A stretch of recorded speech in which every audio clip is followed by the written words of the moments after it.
It's a little rusty, bear with us. Let's go with a roll call.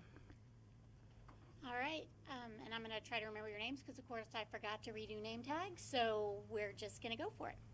Commissioner Benson? Present. Commissioner Lazar? Present. Commissioner Freitas? Here. Commissioner Arriaga? Present. And Commissioner Meyer? Here. Thank you. Commissioner Meyer, you want to lead us in a salute to the flag? Let's save him. I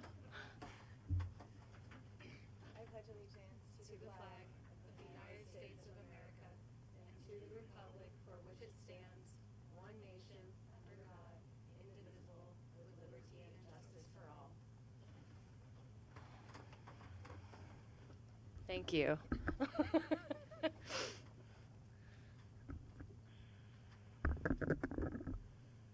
So moving on to the approval of minutes from May 10th, 2021.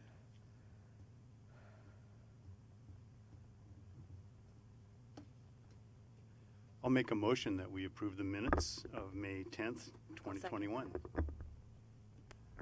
And we had a second over here? Yeah. And then, Roll call vote? yeah, can we? Okay, we can. Commissioner Benson? Aye. Commissioner Lazar? Yes. Commissioner Freitas? Aye. Commissioner Meyer? Aye. And Oh. Chairwoman? Sorry. Yes. You're last, Chairwoman Arriaga. Aye. Thank you, motion carries. Thank you.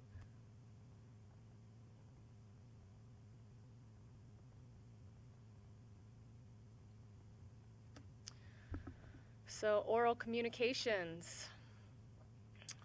Under public hearings, continued public hearings, nothing new up and coming that we need to know of other than just what's going on tonight, correct?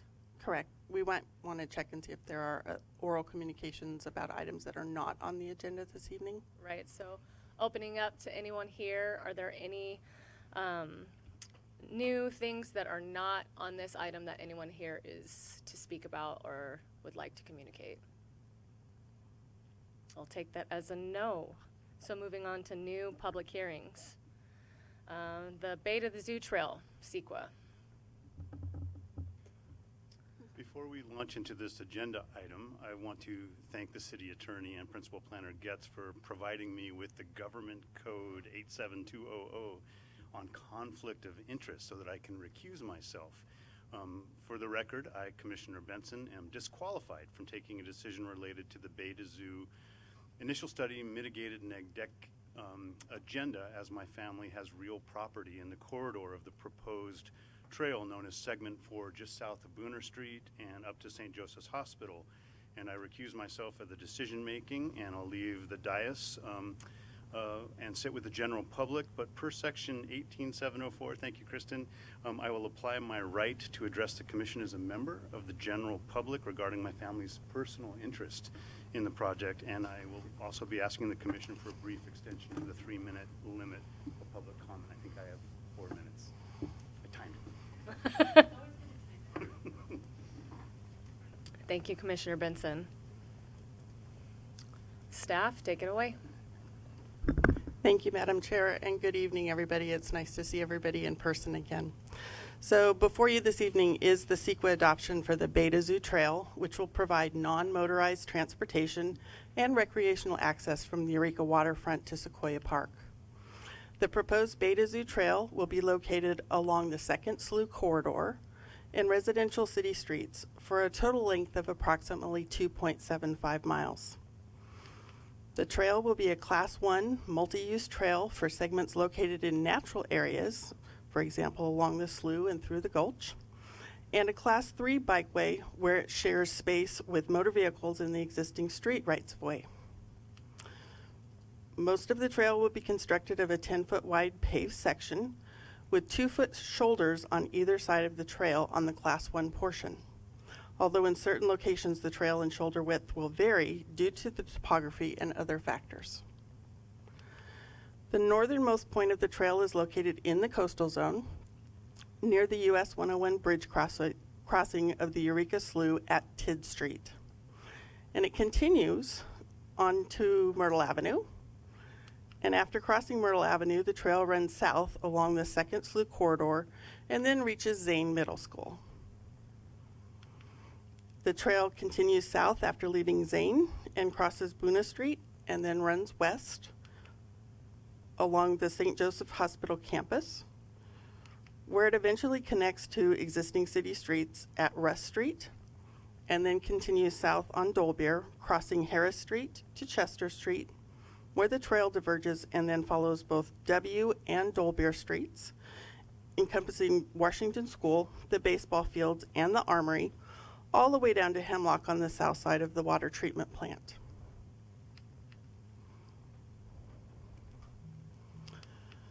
The proposed Beta Zoo Trail was evaluated through an initial study, Mitigated Negative Declaration, or ISMND, which was sent to the State Clearinghouse and circulated for public review between March 29th and April 28th of 2021. In mid-April, the city decided to extend both the local and clearinghouse comment periods to May 7th, 2021. The city also sent a notice to property owners within 300 feet of the center line of the area of potential effect. Altogether, 14 comments were received during the public comment and clearinghouse review period. Prior to approving the project, CEQA guidelines required the Planning Commission to consider the proposed mitigated negative declaration together with any comments received during the public review process. Although it is not required by CEQA, a response to the comments has been prepared and is provided in Exhibit C of your staff report. The decision-making body can adopt the proposed mitigated negative declaration only if it finds on the basis of the whole of the record before it, including the initial study and any comments received, that there is no substantial evidence that the project will have a significant effect on the environment, and the mitigated negative declaration reflects the lead agency's independent judgment and analysis. As a result of one of the comment letters, a minor correction is proposed to the description of segment 4 on page 3-4 of the ISMND, as well as language being added for clarification to section 9.4E as in Edward. Both of these are shown in the errata in Exhibit D. As required by CEQA, a Mitigation Monitoring and Reporting Program, or MMRP, has been prepared and is included as Exhibit E. All mitigation measures and compliance with the MMRP will also be conditions of approval for future city discretionary permits for the project. The Planning Commission can adopt the proposed mitigated negative declaration again only if it finds on the basis of the whole of the record, including the initial study and any comments received, that there is no substantial evidence that the project will have a significant effect on the environment. Staff recommends that you hold a public hearing and then adopt the mitigated negative declaration, response to comments, and the errata, and the mitigation monitoring and reporting program. And a motion is available for your use when you're ready. But as a final note, back in May, we did receive one comment from Rachel Barfield that unfortunately slipped through the cracks and was not included in the response to comments. She noticed that it was not included and resent her comment to us, and a copy has been provided for you this evening. Staff quickly reviewed Ms. Barfield's comments and believe that they are covered by other comments and sections of the ISMND, so do not require any changes or corrections to the project. And I'm happy to answer any questions that I can. And the city's project manager, Scott Elsmore, is with us in the audience today. Thank you, staff. Commissioners, do you have any questions for staff?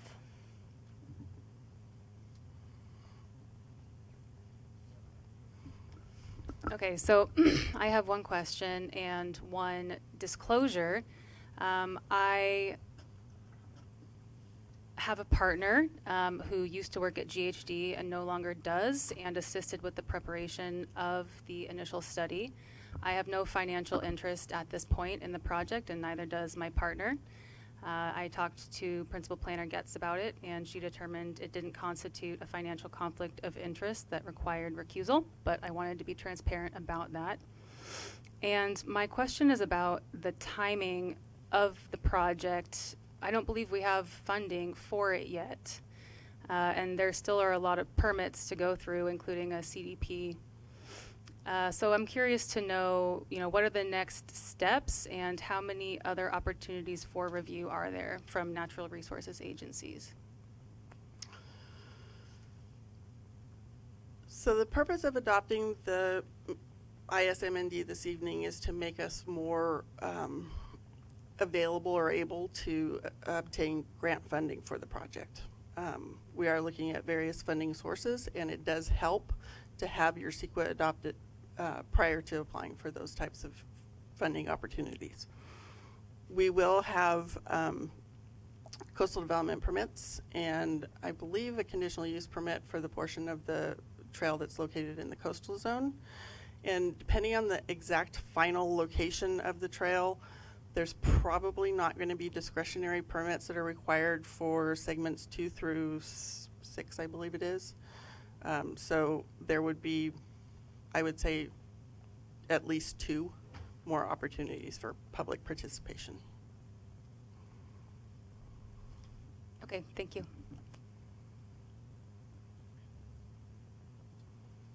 I'd like to hear from the public first. Okay, sounds good. With that being stated, we will open up public comment. So if you can, it's not required, but if you can, giving us your name and just what city you live in, it's just nice to have for record. But again, it is not 100% required. And since, let's just see what the time frame is. Typically it's 3 minutes, though if we're allowing one person to speak to 4 minutes, I would say that the whole room would like that same opportunity of fairness. So in that right, if you go over 3 minutes, we'll cut you off at 4. So just know you have a hard stop at that point. So whoever, let's do that. Yeah. So come on up.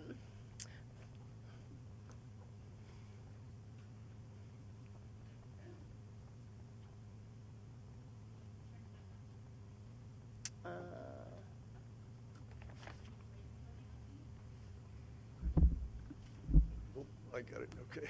You all right? That's good. Okay, I'm Jerry Smith. I live in Eureka in the Section 4 zone. After reading the ISMND, I find the document really inadequate. There's so many concerns not covered. Impacts from noise as they would affect adjacent landowners are not covered. For example, many trees that buffer the property that we own, and they create a sound barrier that when removed from the trail, these trees currently buffer a very busy hospital. With all the noise it creates, the hospital also has a helipad. Helicopters are never mentioned in the document. Helicopters are extremely loud. Impacts from the helicopter noise on trail users, which would be significant really, was not studied. Additionally, our neighborhood is so quiet that someone going through the greenbelt, we can hear them talking. Loud noises coming from the trail, which would be open 24 hours a day, will be audible and a significant impact, really, both to neighbors and wildlife. The city says that they are not required to study these types of disturbance in sequence, in Sequoia. Therefore, this document, again, shows it's really inadequate. In this plan, Hay Street is designated as a trailhead, an access point for construction, either to enter our neighborhood through a one-lane road, and is flanked by old-growth redwoods. There's no sidewalks, nowhere for pedestrians to walk safely. There's no extra parking spaces, places for cars to turn around. No mitigations are mentioned in the report for how heavy equipment will cross McFarland Creek or wetlands at the bottom of the road, which to reach the trail alignment. This is a serious omission. This impact should be studied, really. There's no mention of how adjacent landowners would be protected from nuisances liabilities associated with the trail.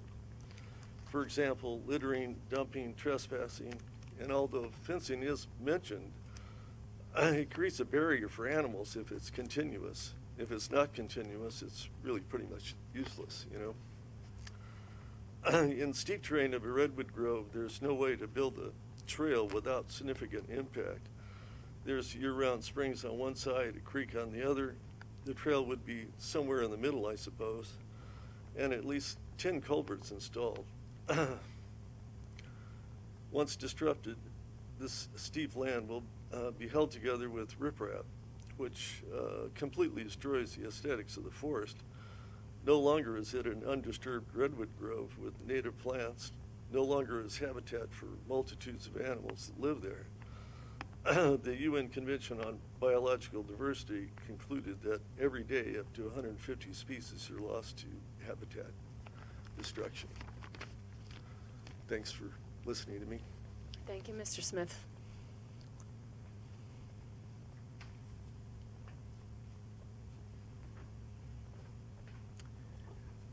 Good evening. My name is Larry Giventer. I live at 1449 Myrtle Avenue. And I represent the Willowwood Homeowners Association. The Willowwood Homeowners Association is comprised of 17 condominium properties, 17 owners at that address. If I could ask the staff to put up the first picture that they have of segment number 1. Take a moment to do that. Is that normal practice, staff?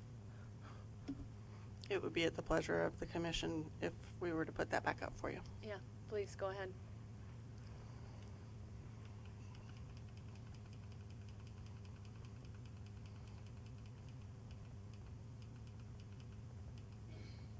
Next slide. Further.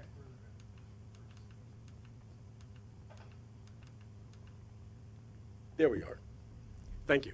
Appreciate that. Thank you. This is segment 1. The trail, as you know, begins at the north, at the top of that picture. If you look at the bottom of that picture, you'll see a rectangle. And then immediately to the right of that rectangle, you'll see the Willowwood condominium complex. It's adjacent to that triangle, to that rectangle. That rectangle is supposed to be representing a trailhead parking lot that comes off of Myrtle Avenue. Myrtle Avenue, you can see, is on the south there. Our driveway also connects entering and exiting Myrtle Avenue. So the Willowwood Homeowners Association has considered this project and wishes to express its support and favor of this complete project. Tonight we offer just a few comments for your consideration. First of all, regarding Myrtle Avenue. Myrtle Avenue, as you know, is a heavily trafficked thoroughfare in Eureka. The speed limit on Myrtle Avenue is 35 miles per hour. However, at that proposed location where the trail crosses Myrtle Avenue, which is at McFarland Street, we may estimate that the traffic speed is closer to 40 miles per hour, perhaps 45 miles per hour. The document indicates that there intends to be certain pedestrian crossing mitigations. However, we wish to point out that there are no traffic controls on Myrtle Avenue between West Avenue and Henderson Street.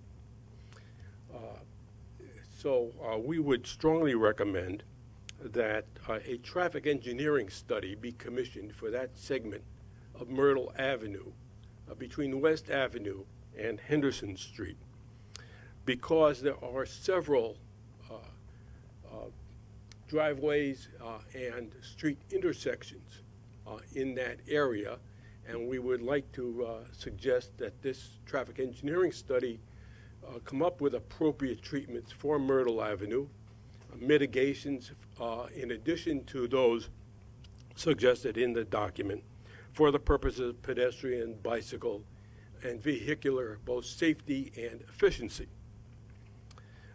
Such traffic engineering study should include cross-Myrtle traffic movements, turning movements into driveways and streets along that section.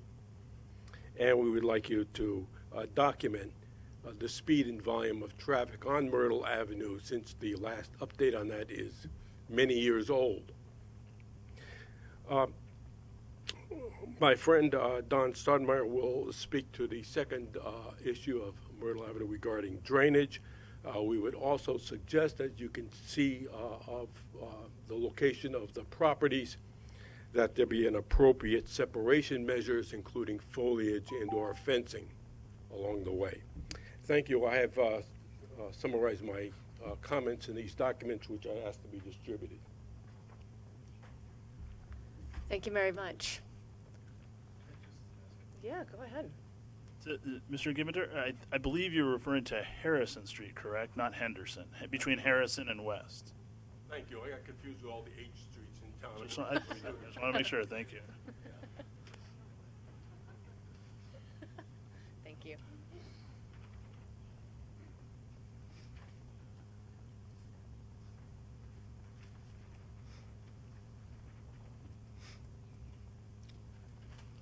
Hello, I'm Don Stoudenmeyer, and I also live at Willowwood Estates. I'm on the board of directors for Willowwood Estates. I have some information regarding drainage requirements.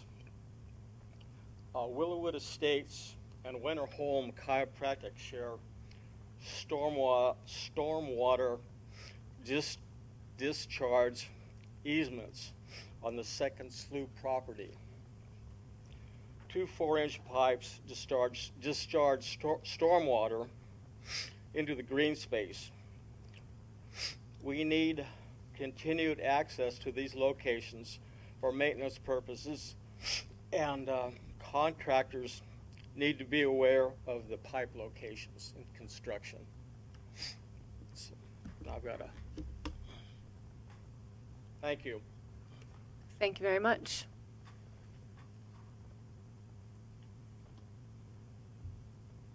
Hi, my name is Rachel Smith. I live in Eureka. Along the Section 4, the first requirement of CEQA is a description of the project, including the location, yet the specific trail location and width of trail easement are unknown. The trail easement shown crosses the private property of landowners who have not, are not required to, and may never grant permission. Therefore, it is unknown whether the city has landowner support necessary to create a continuous trail alignment. The city has also failed to create any stakeholder groups to evaluate goals and needs of the community. Therefore, the study was done before it was possible to faithfully evaluate impacts. The waterfront trails improved blighted areas. This trail would do the opposite, destroying diverse, minimally disturbed wetland and inviting serious issues into our private lands that, unlike what is stated erroneously in the report, are problems we do not currently have. The plan for the Beta Zoo Trail is to go through a residential area behind houses along rights-of-way that are intended for sewer pipes and maintenance only, and as such are non-exclusive and not city property. The city argues that the trail will not go through private backyards, but that is exactly where the trail easement is located. Unlike a park, a trail is open to the public 24 hours a day. Potential trail impacts on adjacent landowners, such as loss of property value, privacy, noise, trespassing, littering, loose dogs, are beyond the scope of CEQA, so further study is needed. Additionally, CEQA doesn't take into account how the trail would be maintained or policed. The report states no impact from new light sources, but it doesn't take into account impact from existing light sources, such as the stadium lights on the back parking lot at St. Joe's, that will light up our backyard at night once the redwood trees are cut down to make way for the trail. Losing our buffer of trees is a significant impact, but in Section 9-9.1 Aesthetics, the report asserts no impact. There are no proposed mitigations to stop hiking or camping beyond signage. In Section 9.4.1, the ISMND claims that the operational phase of the project will have minimal to no impact, but that is not the reality on other trails in Eureka, where hikers go off trail and campers camp in steep terrain in Sequoia Park and highly vegetated areas along the Bay Trail. We have to assume the same would happen here, and for significant impacts such as campfires, degrading the forest, killing plants, scaring off wildlife, and more. There is no mitigation. The ISMND is not comprehensive enough to address all the significant impacts that the trail would create, so an environmental impact report should be prepared in its place. I would also like to mention, since I have an extra minute here, that photograph number 15 depicts a so-called mountain bike path and claims it runs adjacent to the project area. The photograph is actually on private property in a family backyard where two young boys ride their bikes. It is not available to the public. It's misleading because, as written, it could be understood to run the length of the trail alignment. It's actually a small area on the south end on Boone. Photograph number 26 claims that an open area is an existing path. There is no path there, except maybe for the occasional deer. This is misleading because there is no current usage of the greenbelt for people to walk through. Few people ever enter our greenbelt. Thank you.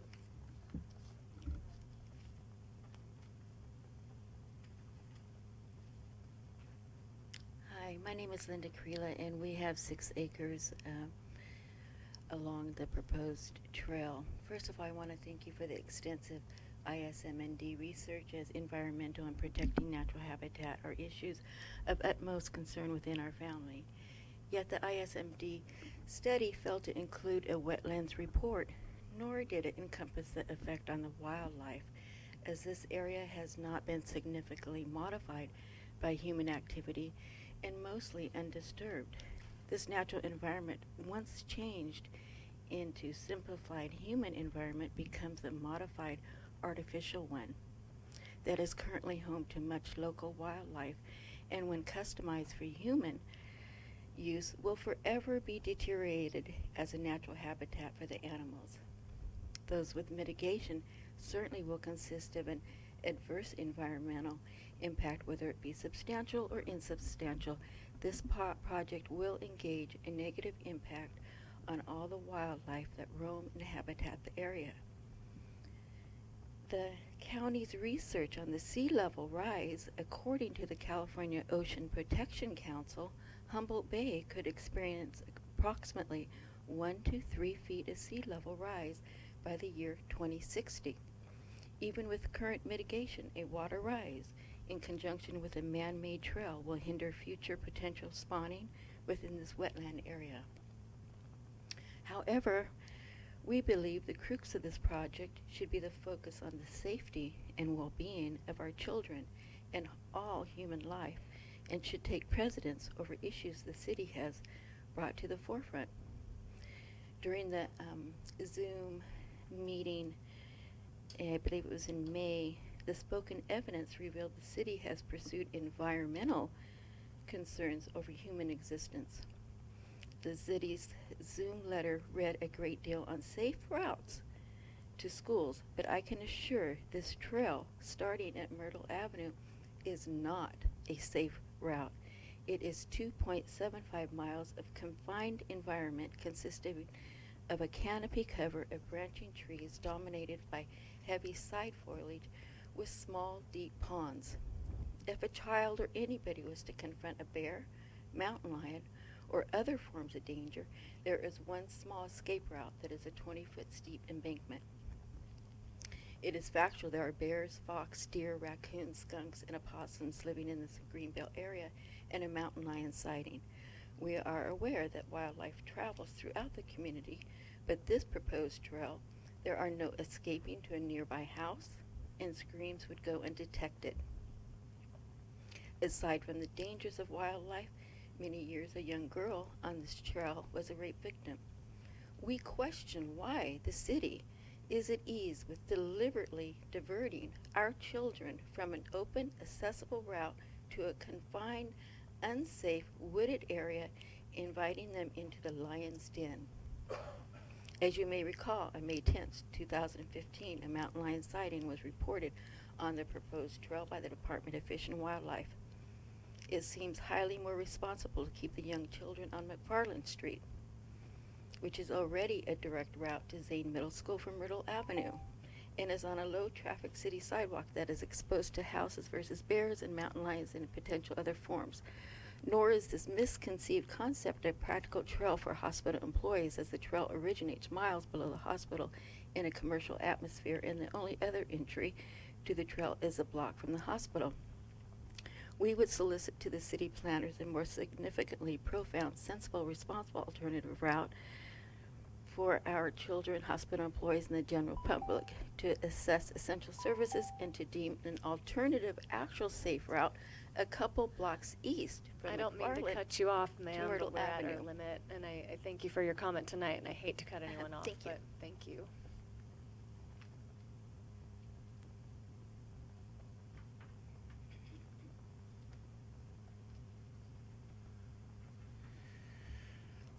My name is Craig Benson, and I thank you for the opportunity to speak on the Beta Zoo initial study mitigated negative declaration, as my family are key landowners in segment 4 of the trail corridor. Let me be transparent that I am formerly have worked professionally as a trail planner, designer, contractor, safe routes to school advocate, watershed scientist, and ecologist in my role as program manager and director of the Natural Resources Division of the Redwood Community Action Agency for over a decade. So I've been very involved in the California Coastal Trail, regional level trail planning, master planning, as well as specific trails, the Chagacho Trail, the Hickshari Trail, Annie Mary Trail, sections A and B of the Eureka Waterfront Trail, among others. So I'm really familiar with and of the need for multimodal transportation and multi-use trail planning. I'm in support of that, as is my entire family. Hence, it should be no surprise that my family's in full support of the basic goals and concept of the Bay to Zoo Trail, and that we are willing to leave the city with a right-of-way as a legacy that we would be proud of. However, that said, we have deep concerns about the current initial study mitigated negative document that's before the commission tonight, and we are asking that the commission temporarily withhold their approval of this document for the following reasons. The aforementioned trails are as you've been already hearing tonight, other trails around Humboldt County that I've mentioned, Chagacho, the Arcata to Eureka Trail, and Hammond, are primarily in railroad rights of way, industrial waterfront, in aging brownfields, and they have small pockets of higher value habitat, and generally has low impacts to those habitats. The Beta Zoo Trail is in sharp contrast with that. It's some of Eureka's most pristine salt marsh, brackish marsh, freshwater marsh, mixed willow riparian forest and redwood forest. It's different than other trails. Also, the other trails that I've talked about were primarily traverse public lands, and this one, while the northern portion is on state lands, the majority of this traverses private property. I know from the Hammond Trail how much more level of effort it took to deal with projects on private property. The Schwabe property on the Hickshari Trail was the place where we had to go around. So it changes things when you're asking private property owners to yield their privacy and portions of their privacy in backyards literally to public use in perpetuity. This is a really big ask. This is a really big ask. You know, your backyard barbecue is now a public event. Your yoga on the deck is now being viewed. The view shed is forever changed. The sound, the aesthetics, and the noise level is forever changed from very, very quiet, the occasional car running down Booner to a fairly constant, depending on how many people use the trail, just conversation, occasional bike bells, the barking dog, the occasional person with the boombox. But I date myself, that quiet goes away, and people invested along Eureka's greenways and gulches for that solitude and quiet. Okay, all right. So in short, here, the initial study mitigating neg deck is being presented to you ahead of time of the planning. It's really a 30% conceptual plan.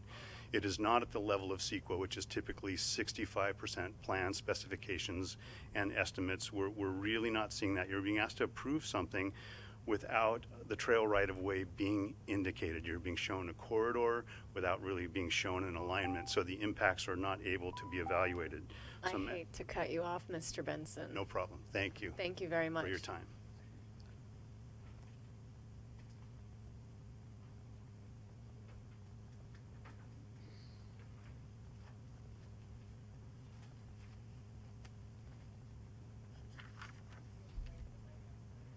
That'd be great, thank you.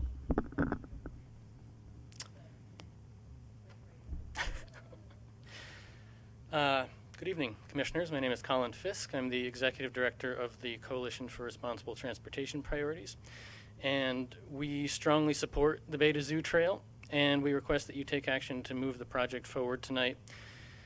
We think the trail will provide good access to healthy, safe, affordable, low-carbon transportation, as well as recreation, to a large new swath of Eureka residents.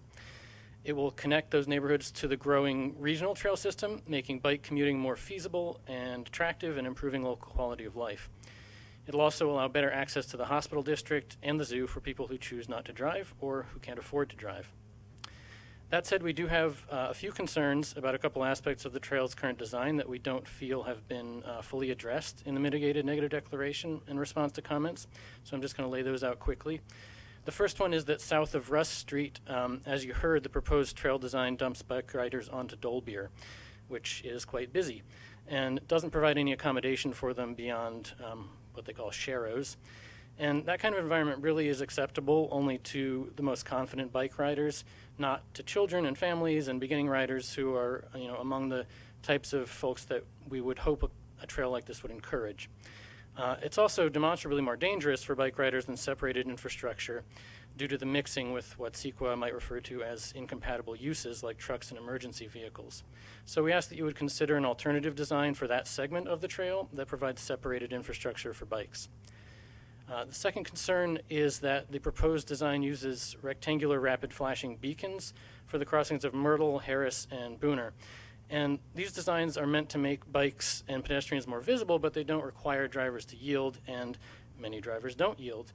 And if you really want to make those busy street crossings, I would say especially at Myrtle, safe and effective and maximally usable, we would encourage that you use instead pedestrian hybrid beacons, which include a red light that actually stops traffic. The third concern is that the proposed design includes a 40-stall parking lot on Myrtle Avenue. And that really is a lot of parking for a less than 3-mile trail, especially a trail that really is primarily for commuters and for the recreational use of local neighbors. It's well established that abundant free parking encourages more driving, and those additional vehicle miles traveled were not assessed in the MND. More to the point, there's plenty of parking in the area and along the attached portions of the Waterfront trail, and a new lot just really isn't necessary. So in sum, we would ask that you approve the CEQA documents with a few minor modifications, providing separated bike infrastructure in the southern segment, adjusting a few of the crossings, and eliminating the parking lot. Thank you. Thank you very much.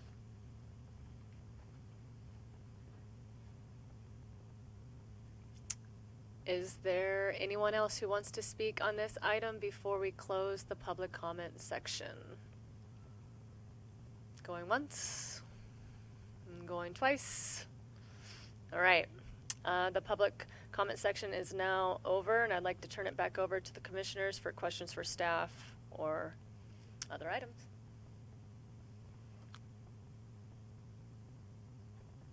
So I'll start. I'd like to hear a little bit more about the public process. I understand there was a Zoom meeting. Can you talk a little bit more about that? I'd actually like the project manager, Scott Elsmore, to come up and talk with you about that, please.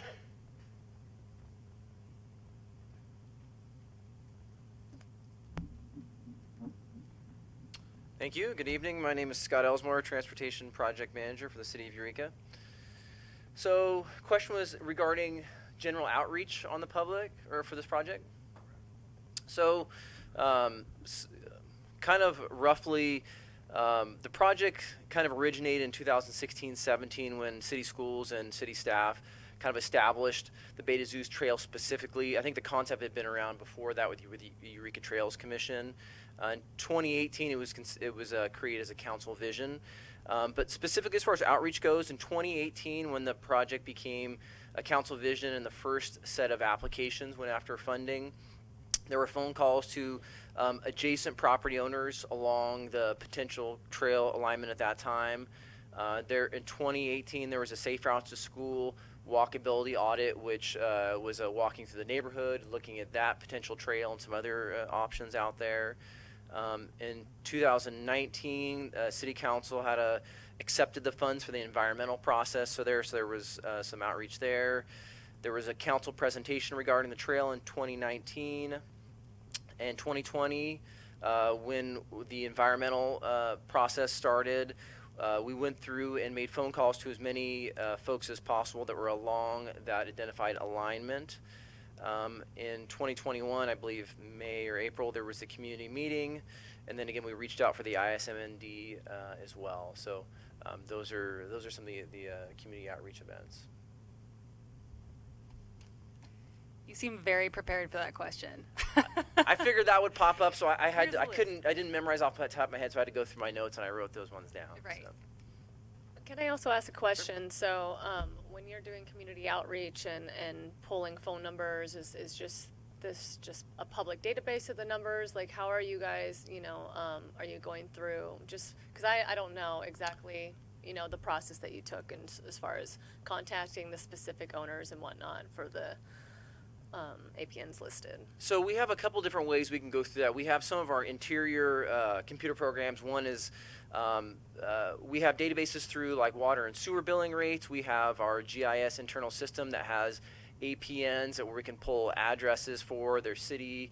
So there's a number of different computer programs we use internally to be able to pull those APNs, pull a phone number, or get an address and send an address to either a property owner or a resident who can be a renter. Kristen, remind me, am I missing any programs we use for like the ISMND? We pull addresses. We a lot of times what we'll do is we'll take an alignment, for example, like say the trail, and then we'll pull a radius, say 300 feet from that line, and through our GIS program we can do a boundary. It shows 300 feet, and then we can pull every address or APN in there and reach out through that direction. So those are generally kind of how we get that information. So it's updated current information of actual phone numbers and addresses? As best as we can, correct, yeah. Thank you. And just for clarification, APN stands for Assessor Parcel Number. Yeah. Thank you. And this is in the general plan as well, right? In the transportation element or a different element, so it rests on policy that was adopted by the council. Correct. Correct, yes. Let me know if you have anything else for me. So can you characterize the tenor of the discussions during the meeting? Because it wasn't really, I couldn't divine it from the document itself. Was it built into was there any design considerations that ended up in the final MND that were a result of the outreach? You said the April-May meeting, that was the only public meeting that was held.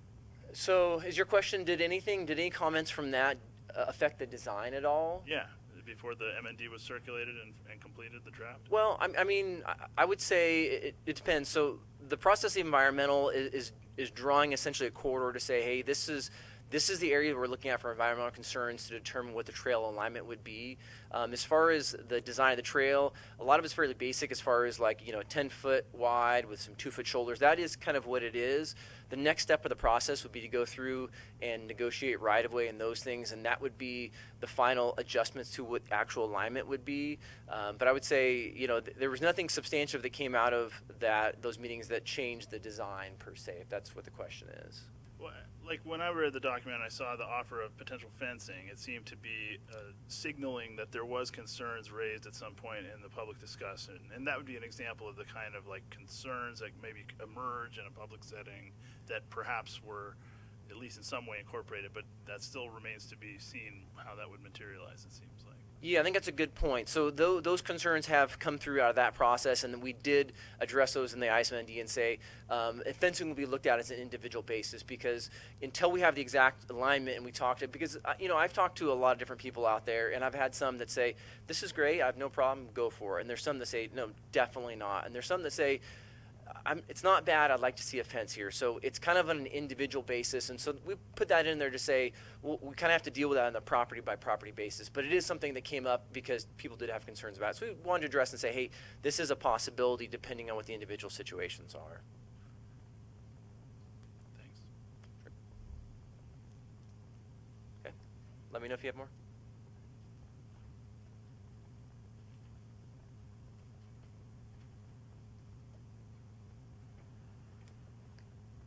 Any other questions for staff so far? I'm like, let you guys take it first. I'm just wondering, I know when we've had big projects come through the Planning Commission, some of the housing stuff I'm thinking of when we had kind of more of a special meeting where we would get a little more information, a little more summation from the planners and the Planning Commission as far as, you know, how this all came about and is this in the right order? Because I think for some of us, certainly own a brewery, this is kind of outside of my realm of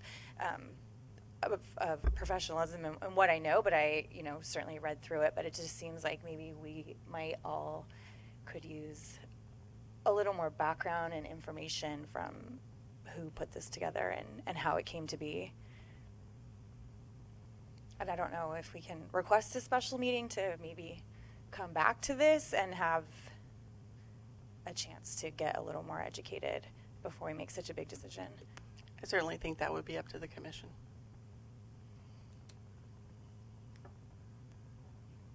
I mean, I would definitely, you know, if that was, I would be into that. I think that there is obviously a lot here, and it's a really hefty report. And I think just especially too with the amount of community comment on this, it would be great if we could be a little more, you know, versed in this, educated. I am curious too, just, you know, as far as like the biological surveys and you know, just talking about the wetlands and the brackish water, also just understanding a little bit more about all the personal property lines that it could impact. I would really, yeah, I'd be into that too. Setting up a special session for us to dig down into this, I think, pretty heavily. Commissioners, thoughts?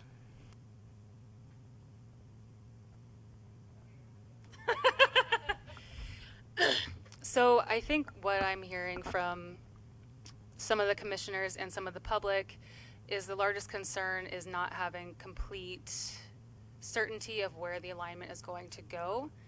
And maybe what would be helpful is more education for the commission and the public about why not having 100% designs is adequate and how we can basically plan for mitigation and plan for the types of animals and plants that we're planning to see, even if we don't have the exact alignment. That seems to be one of the largest areas of concern. That being said, I feel confident personally that through the different permitting processes with the Water Board and the Coastal Commission, every environmental concern would likely be addressed once we had more certain designs, but it would be good to know, is 30% typical, or is 60% typical, or 90% typical when making this type of decision? I think if the commission had a better handle on that and more context around that, they may feel more comfortable making the decision.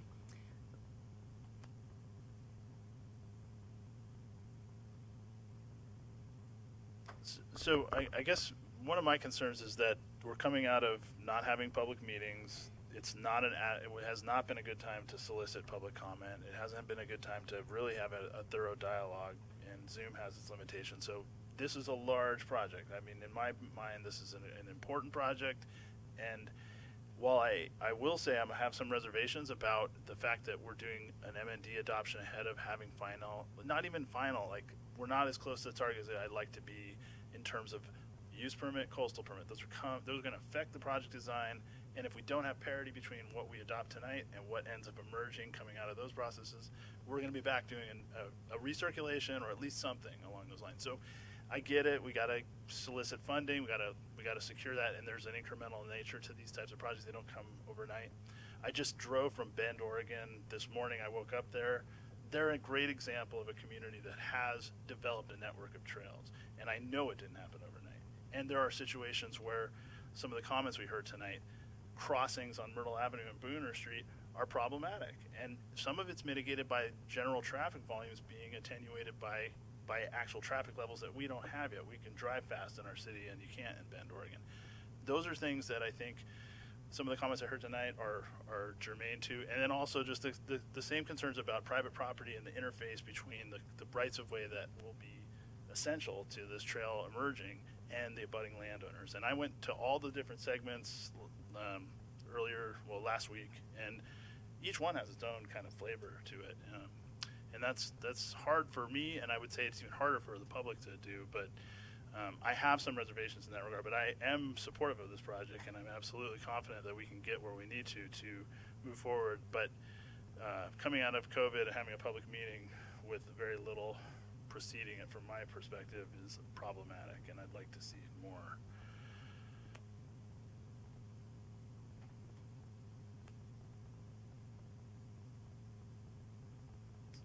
So I'd like to say then, as commissioners, then is there a motion to have a special session regarding this project on the table? Is that something that we can have with staff, maybe? Yeah, if we could schedule it maybe to a date certain and ask specifically for what we want, what we think we'd be comfortable making a decision on, because I am very supportive of this project personally, and I would like to see it move forward. So I think we should definitely make a decision about what we feel like we need to see to make a decision.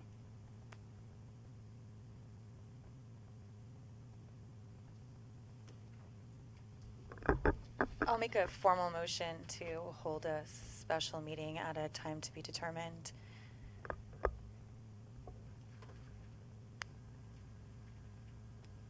Adding on to that, I think, though, just to be more specific and more granular with the concerns, I would like to ask,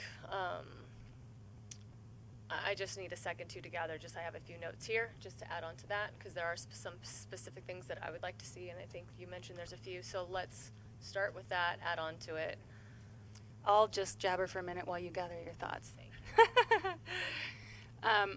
So if you could maybe provide a little bit of a anticipated timeline on what grants you think maybe could be pursued, as well as what a 401 and 404 and a CDP permit all entail, what kind of review that would have, as well as maybe, if we do decide to adopt an MND based on the information that we have in the record, what it would take in terms of alterations to the project description to trigger revisitation of the document.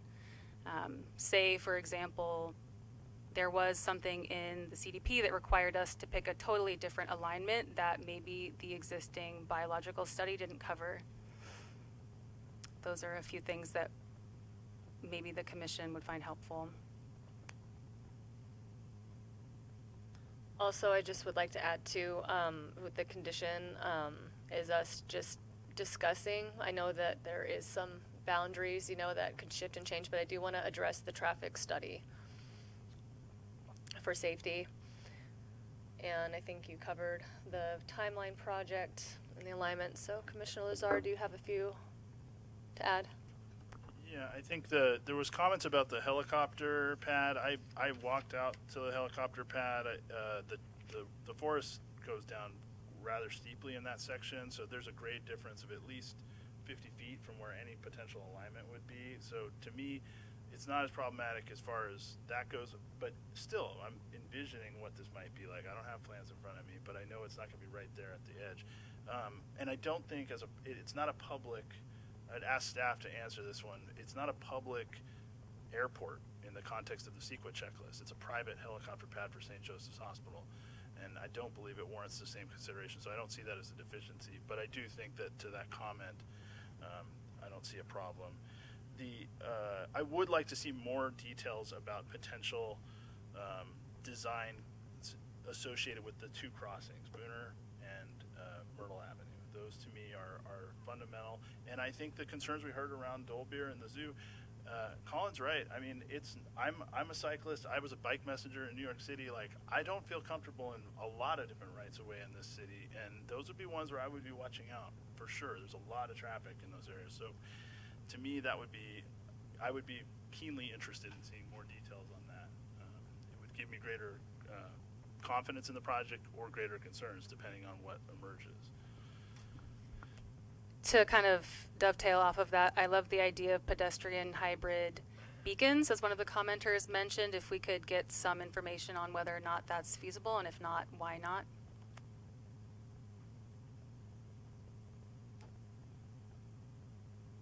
And I know that this greatly depends on everyone's schedule and whatnot, but if it's possible to have this special session sooner than later, so we can dig into this, that would be great.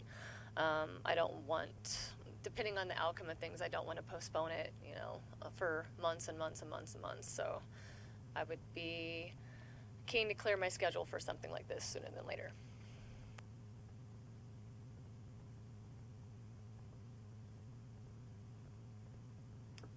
Anything else, commissioners, right now? I No? just had one more thing. So when I was walking it, I heard about the PG&E trail when I was at, I think it was at Zane, that there was an old trail that had been closed off, but people in the neighborhood used. I'd be interested to know how that relates to the segments that would be coming from Zane back towards Myrtle Avenue. I didn't walk it, but I spoke with a gentleman throwing a Frisbee with his dog, and he seemed to be quite aware of it. So if there is, I think that's an important part of the baseline for quite frankly, when it comes to this MND. These are not pristine areas. As much as they may feel that way, Eureka has a very checkered past when it comes to the gulches and greenways, and these spaces have been impacted. They've been allowed to recover, but not perfectly, because they still get used, whether they get used by transients or they get used by local people that use these rights of way. I'm be interested in finding out more of that baseline. I walk segments of it, but I know that PG&E segment is something that is in use currently, and I think it's had to kind of negotiate. This is the backside of McFarland Street. I'd be interested in knowing more about that.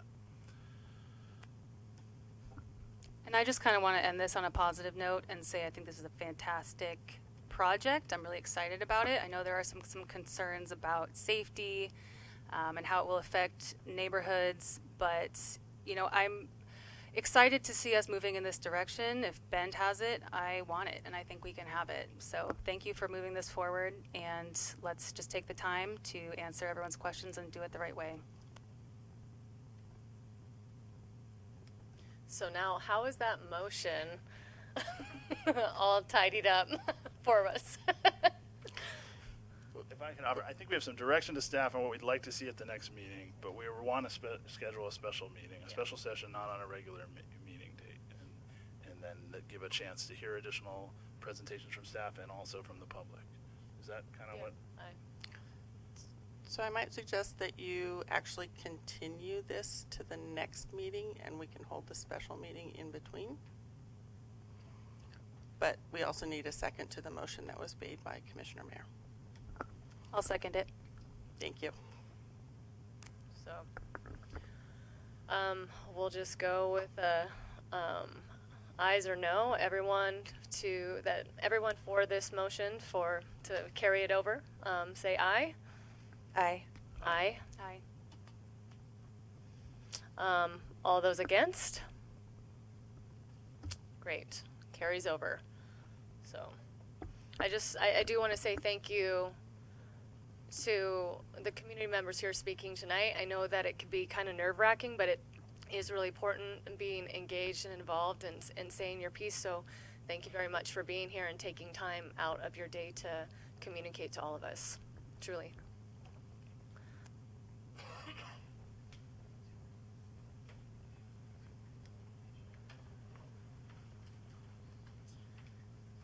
So moving on to the next item on the agenda. Do we get Commissioner Benson back?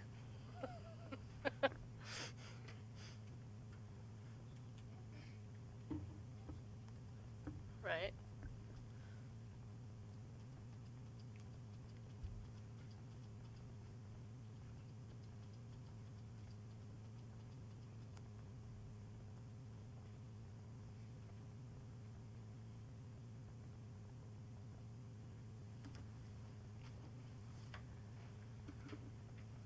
for item B on the agenda.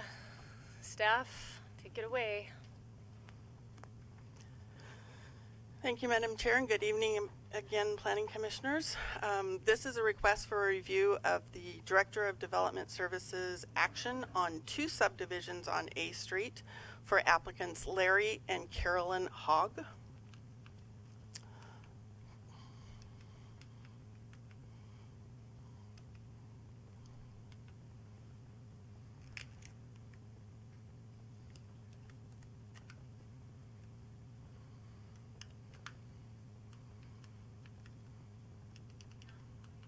It is not.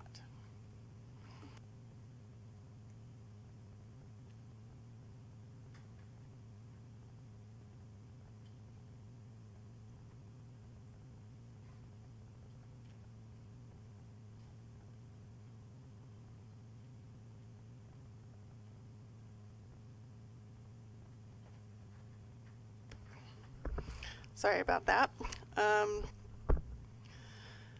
So the parcels are located in the center portion of the city between the Eureka Mall and Henderson Center, on the west side of A Street between Grotto and Harris Streets.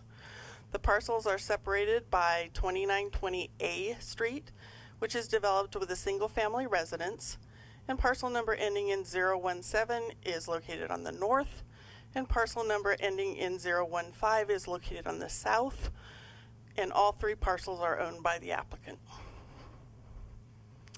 So here's a view from the street looking north and showing the parcels for subdivision. And here's the front of the existing structure with the subject parcels again located on either side. And finally, a view looking south from the street. So 2 applications were submitted to divide 1 lot on either side of the developed parcel into 2 lots. The city processed these 2 applications together, and each 6,050 square foot lot will be divided in half running north and south, resulting in 2 lots with 3,025 square feet of lot area. Pursuant to the Subdivision Map Act, since each subdivision starts with 1 lot and divides it into 2 lots, it's considered a minor subdivision pursuant to the Subdivision Map Act. Minor subdivisions are regulated in Eureka Municipal Code Chapter 154, which allows the director to approve the subdivision provided the subdivision itself, including any proposed design or improvements, is consistent with the applicable general plan adopted by the city. The general plan designation for the site is medium density residential, which allows for single-family detached and attached homes, multifamily housing, and accessory dwelling units, among other uses. The director conditionally approved both subdivisions on May 17th, 2021, and a notice of subdivision action was sent to the property owners within 300 feet of the project sites. That notice provided 15 days for any interested party to request a public hearing before the Planning Commission to review the subdivision action. A written request for public hearing was received on May 25th, 2021. At that time, staff did incorrectly ask for additional information for the request for hearing. However, the information erroneously requested applies to hearings for regulations including in Eureka Municipal Code Chapter 155, and since this request is for action taken pursuant to Chapter 154 for the subdivision ordinance, the request for hearing is submitted and received on May 25th was adequate, and staff proceeded to prepare the project for the hearing before you tonight. The person requesting the hearing touched on several issues, which included potential impacts to parking, increased density, and the potential removal of trees. And although none of these specific issues are applicable to the action to subdivide a parcel, staff wanted to provide a response to these issues for the Commission and for the public. So based on the medium density residential land use designation, the allowed density for the site is 22 dwelling units per acre, and the overall density allowed on the site does not increase or change when a lot is subdivided. In its current configuration as a 6,050 square foot lot, A minimum of 2 and a maximum of 3 multifamily residential dwellings could be created on the site.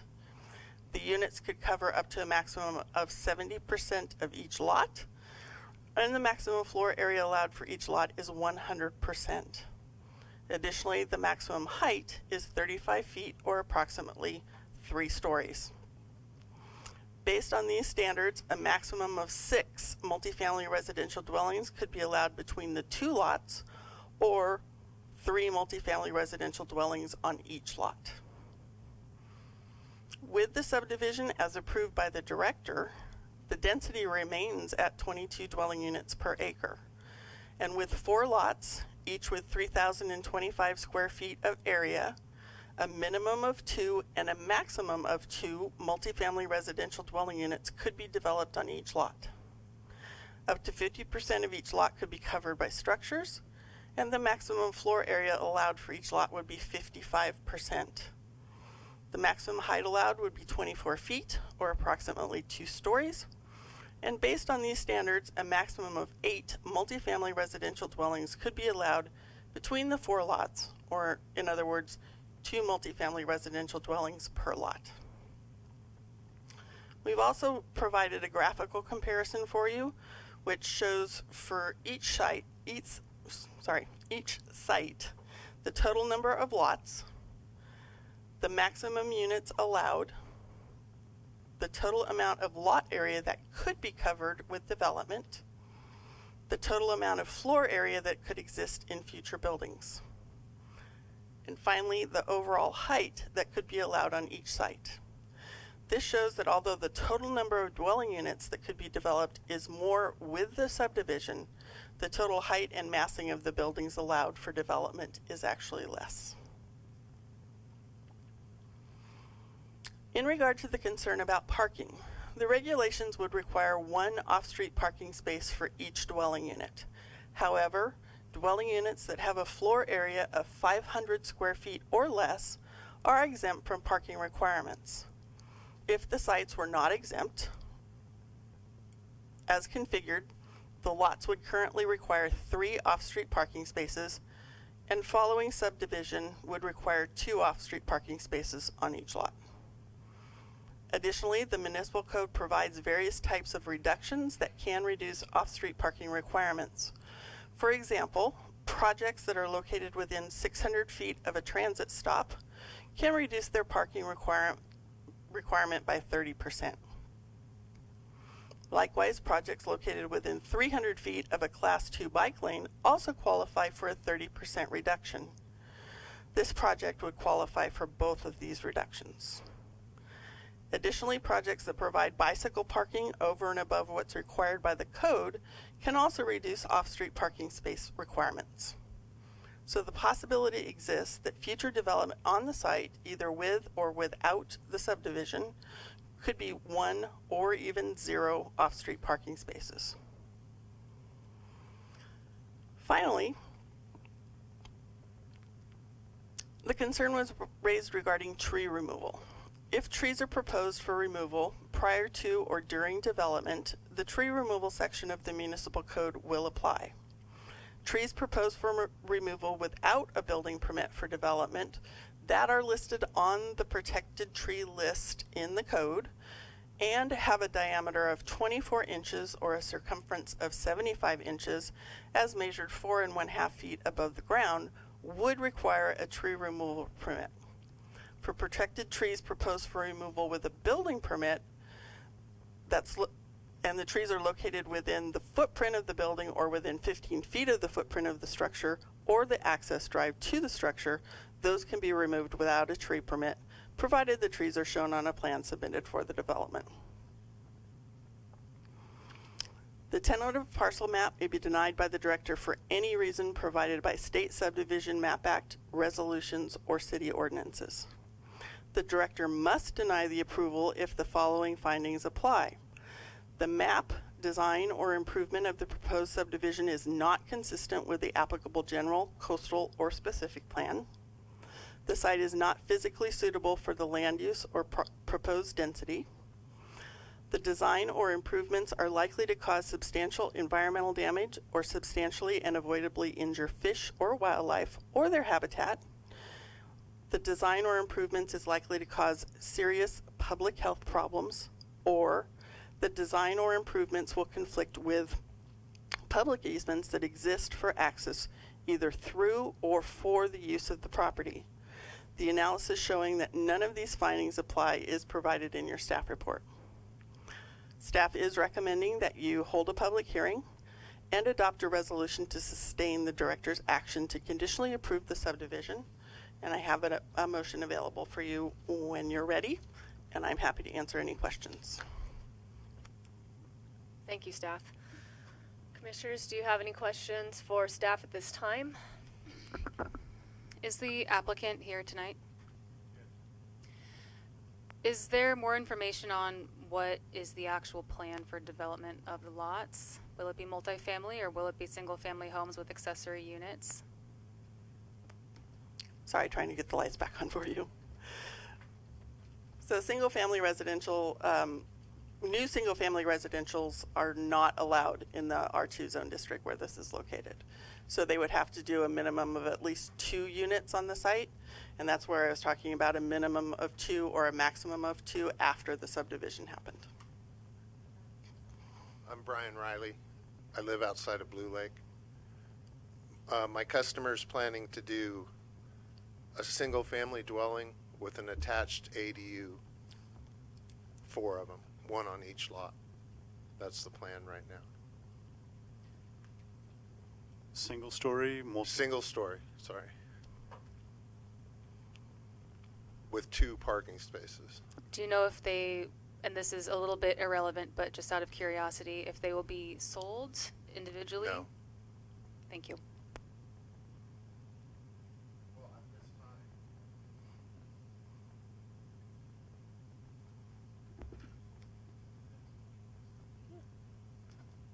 Kristen, I guess I just would want to hear, back in the old days, duplexes and ADUs kind of were, you had to kind of play around with it, and nowadays the difference between a duplex and an ADU is kind of, it doesn't seem to be a big deal anymore, but I guess I just want to know from the code's perspective, is there anything problematic about what you heard about a ADU masquerading as a 2-unit building? Yeah, they would not be able to call it a single-family residence with an ADU. They would need to build what we would refer to as 2 multifamily residential units.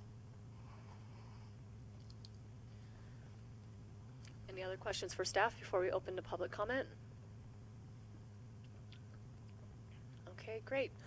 So let's open public comment, and the applicant is here. If you'd like to speak first, that would be great.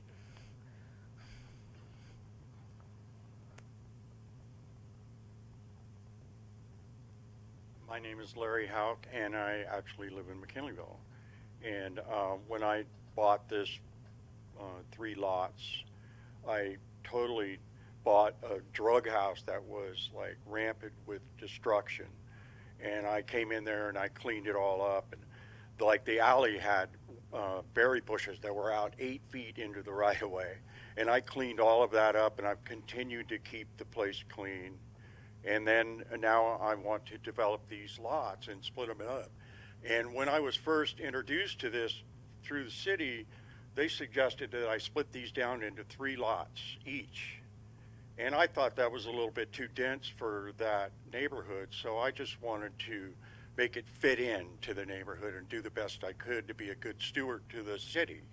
And so I decided to just split the lots in half and develop it with single-story residence that'll fit into that neighborhood, and I'm doing the best I can to make that happen. That's pretty much all I have. Thank you.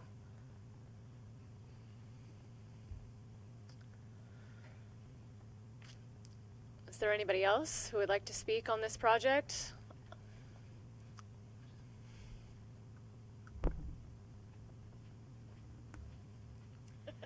Hi there, my name's Abigail Hudson-Krim, and I own a house there at A. Grotto. I did not receive notice of this, although I live within 300 feet. I live 1 house over, and I'm here to speak against the maximum development. As a therapist and social worker in this community, I'm very much in favor of affordable housing, but not at the detriment of the community. I live on A Street, which, as you know, if you've ever driven up California Street, is right near Meth Corner of Harris and California.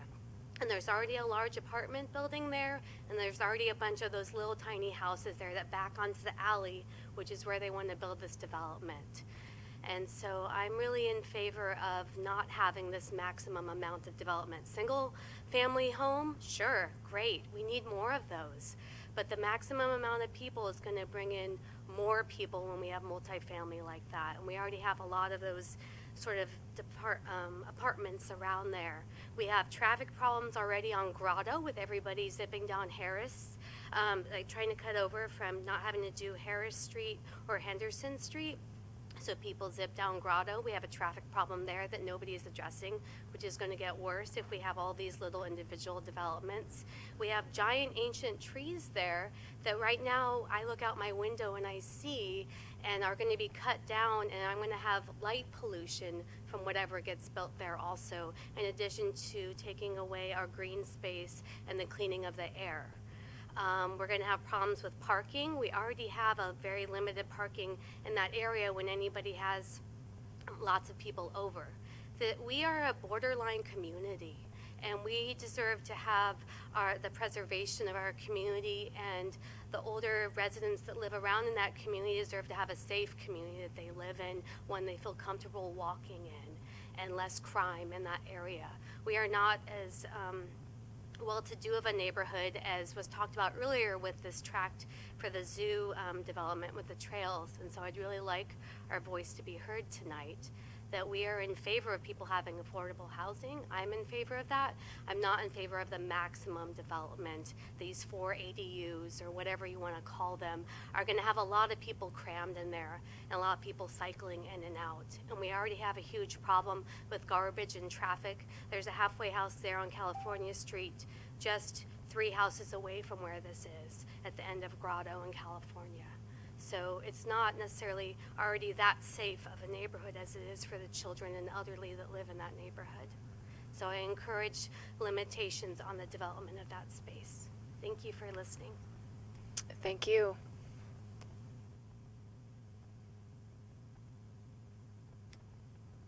Anyone else? It's an open floor, so feel free. Don't be shy.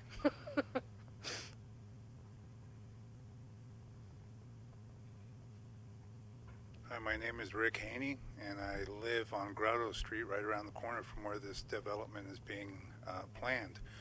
Like the previous speaker, I'm okay with development. I do not want maximum development. My house, I do not want to see my property values decline, and development in the maximum would cause that. It could cause up to 15% decline in my property values. So I think I would be negatively impacted by that, as well as my neighbors that are going to speak here.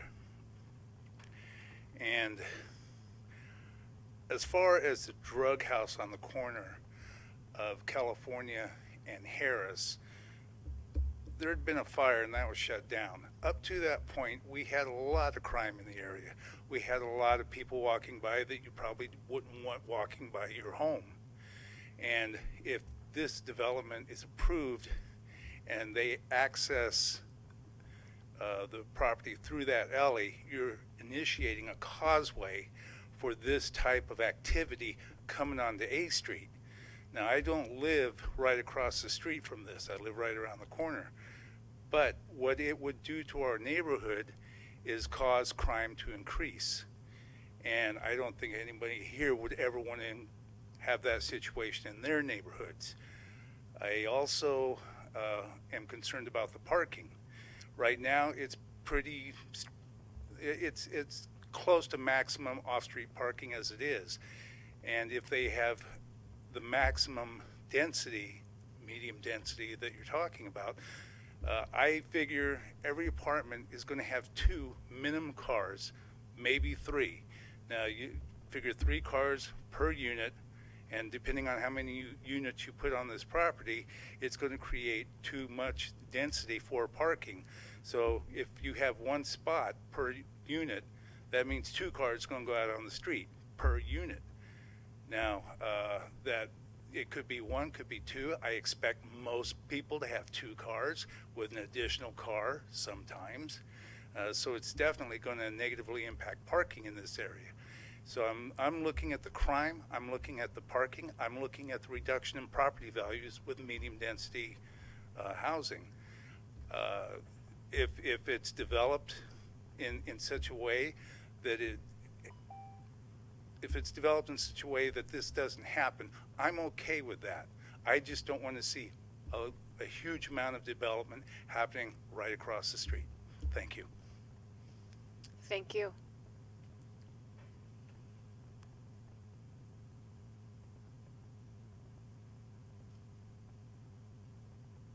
Thank you for letting me speak. My name is Mike Mondragon. Me and my wife live at 2927 A Street, across the street from this project. We bought our home 21 years ago. And we chose this home because we wanted to live on a street with single-family homes.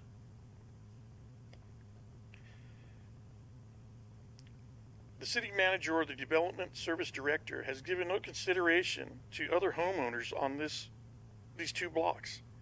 This report cites 2 multi-family sites nearby. The one on Harrison A has 4 units on 2 6,000 square foot lots. That's very acceptable. The one on the other side at Harrison, California, has been an eyesore and problematic since I've lived here. There is no off-street parking accommodations at that place.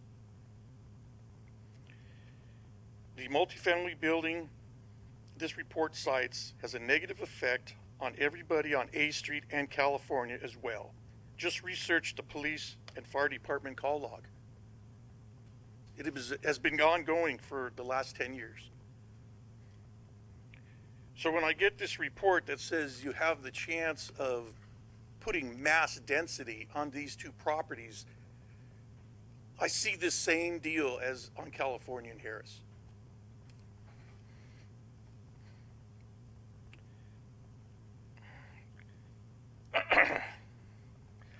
You want to promote housing in this report at maximum density.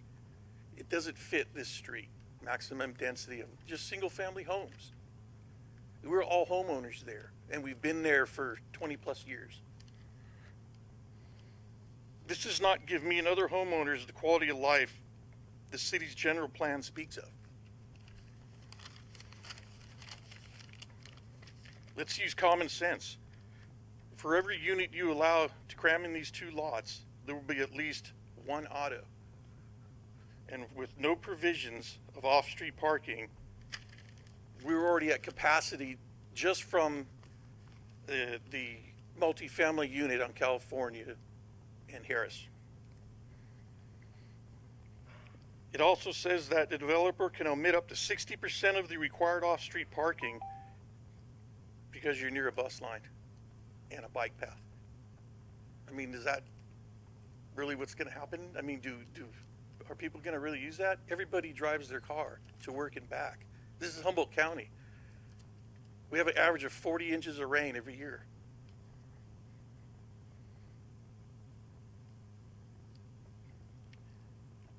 I don't mind the building of the property, but let's let it fit the neighborhood. Thank you. Mr. Mondragon.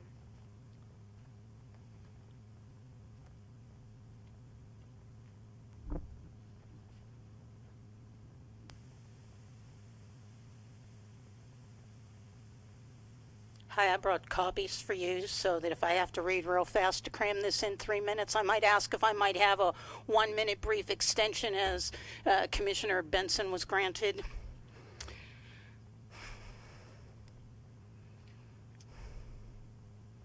Well, I wish, go ahead, yes, it's just hard. Everyone who spoke before, you got a little cut off, but have your 4 minutes, please. I am Suzanne Dockel. I live at 2913 A Street since May 1982, 39 years. I am not anti-development. I am anti-maximum density. This entire process of requesting this public hearing and working with admin and the planning department, who initially tried to deny my request, has been extremely stressful, inducing many sleepless nights and high anxiety for myself and my neighbors. In the 30 pages of information I provided, which I hope you got last week, planning told me you did, I hope you've had time to look through that. I included documentation that the maximum density building will intentionally decrease property values and inflict significant financial harm on every owner, as well as decrease public safety for hundreds of Eureka citizens, decrease quality of life, and restrict our stakeholder rights to enjoy our properties to the fullest. Throughout this process, the only information offered by planning was when they wrote to say if the subdivisions are not improved, then in fact the development of the lots would be even more intense and dense, with up to 35 foot in height allowed. This is the size of the California apartments building, a source of crime and very significant public safety issues over the years. Just look at the police stats for the last 10 years. So to use that as a justification for more of the same just degrades our neighborhood and property values and public safety. We say enough already. It was a good day in our neighborhood when that building caught on fire, as mentioned by other people. And I just heard Kristen talk about that the property has to be suitable for the proposed density. I don't believe it is. And due to the increased new state demands for housing, there are virtually no parking requirements, and maximum density is the strategic objective. While this might look good on paper, it is ruinous to the neighborhood, inflicting intentional financial harm on all of the 55 parcels who were mailed NOAs, over a quarter of which were returned as undeliverable. If the city is truly concerned about more housing, why is it allowing more than 27 vacation rentals to be approved and operate within the city, thereby taking away housing and single-family residents? You can't have it both ways, taking away single-family housing stock while forcing maximum density into our neighborhood. There are other options for these parcels, and we have presented them to the developer. Allowing maximum density building on these lots will intentionally and knowingly degrade our quality of life and public safety, and take our home equity values and give them directly to the developer, who's one of the newest property owners in the neighborhood. And we are asking you not to do this to us, and will hold the city legally accountable if you do. From the beginning, I have received incorrect and inaccurate information from the planning department, and have had to write many emails to get even information about how this works. The average citizen is at a tremendous disadvantage in the public hearing process. There is no outline to follow and no assistance from the planning department. They do answer questions, thank you, Kristen, but only what is asked, and with very vague and general terms. Specifics are hard to come by. This required a number of emails, and the manager basically tried to chastise me for my tremendously lengthy email chain. This is not how the public hearing process should work, and I wonder if this is actually in compliance with the regulations. The myriad of rules that planning go by are a mystery to every average citizen of Eureka. They got weeks to prepare their staff report, and I get 3 minutes, well, 4 minutes to speak to you. Well, I have more to say. My legally obligated time is up, and I'm happy to come back up after you close the public hearing and answer any questions. I know I sent you a lot of information, but we're, as obvious, no maximum density in our neighborhood. Thank you. Thank you for the time and the ability to speak to you. Thank you.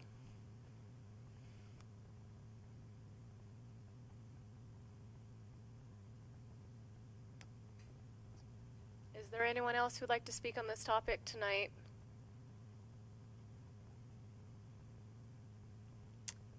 Going. Come on up.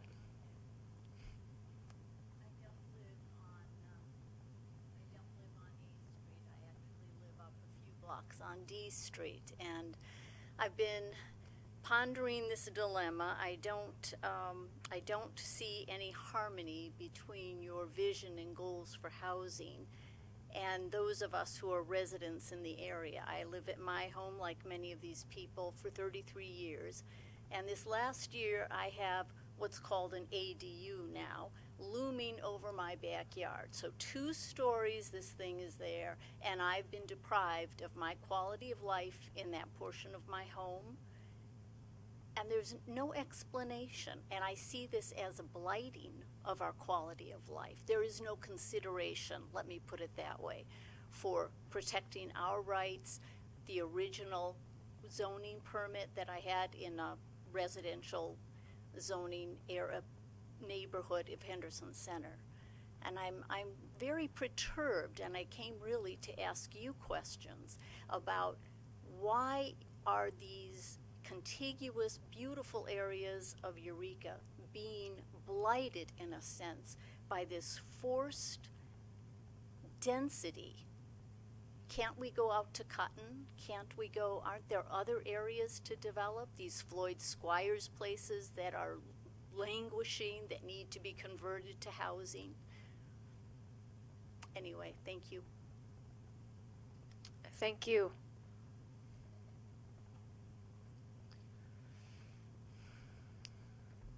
Is there anyone else who'd like to speak tonight before we close the public comment? Thank you.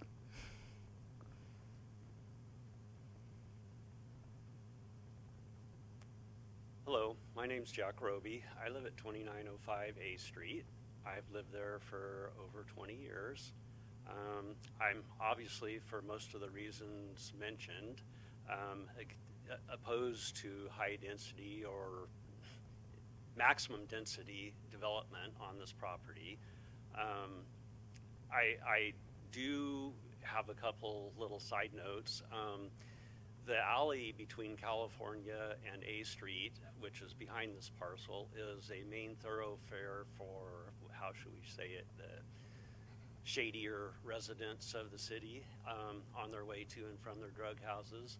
And as Rick mentioned, I believe that opening up parking or whatever through these parcels would actually basically bring a causeway right straight into my front yard, and that's not cool. Also, these trees that are there, I'm kind of have mixed emotions on that, but I do have to tell you that there are a lot of birds and stuff that nest in these trees. The current tenants at Mr. Haig's property already use up about 3/4 of the block in their parking, and I just can't even imagine what more tenants would do with on-street parking. That's just kind of, I would like you to take into consideration some of these, so thank you. Thank you.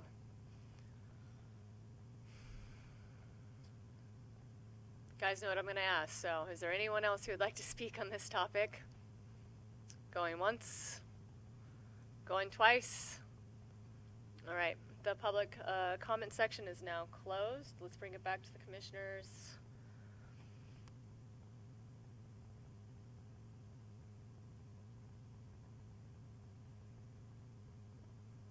Okay, I'll take a crack. I wanted to ask Kristen, let's say this project gets denied. What we could see as far as max build out for the 2 vacant lots that flank the existing residence would be 2 plus an ADU, right? A total of 3, because you can do ADUs in multifamily zones. So couldn't there be conceivably, if this project doesn't get approved, 3 dwelling units on each of these vacant parcels at some point in the future? Am I wrong? There could be 3 dwelling units plus 2 ADUs on each one, potentially. Well, 3 to comply with the density, because, yeah, I did the math earlier. It looks Yeah. like maximum density as the current parcels sit was 3.05 units. Correct. For the acreage of the 6,000 and change parcel. So each parcel is allowed to have 3 units by right. And then in addition, the state says we have to allow ADUs under certain circumstances, which gets you up to 4 and even JDUs under certain circumstances. And it could even be 5 potentially, I believe, because if you have a multifamily development on a multifamily lot, you can have 2 detached ADUs, which gets you to 5 per lot. And I only say that to kind of characterize, we have no control over that tonight. The only thing we have control over are some invisible lines that could affect the way the development pattern, emerges. But that is the reality that we all have to live with as residents of Eureka, because ADUs are a factor throughout California. And just for clarity, building on what Commissioner Lazar is talking about, in the analysis in your staff report and the analysis I provided to you this evening, we did not consider ADUs as being part of either the density or the floor area that's allowed for the sites, because ADUs are exempt from both of those regulations. So as long as you meet the setback requirements for your lot, you can build ADUs on it in addition to the multifamily residential that could be allowed on the site.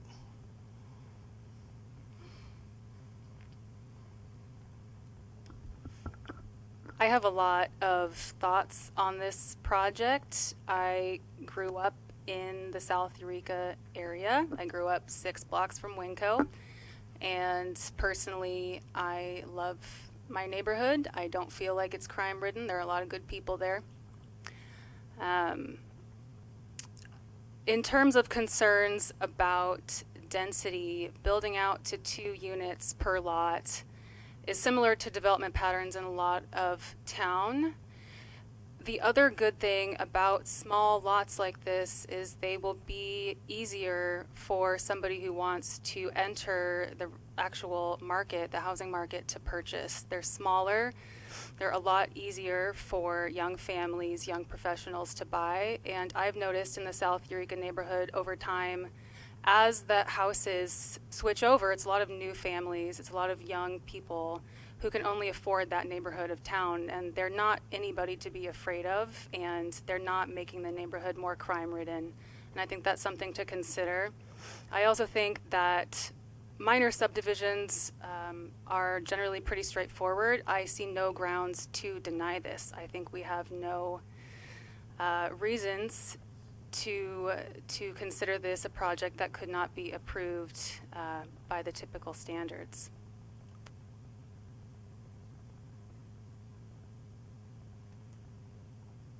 I would like to concur that we don't seem to have a real legal authority to deny what the director has suggested here, according to this this potential motion here.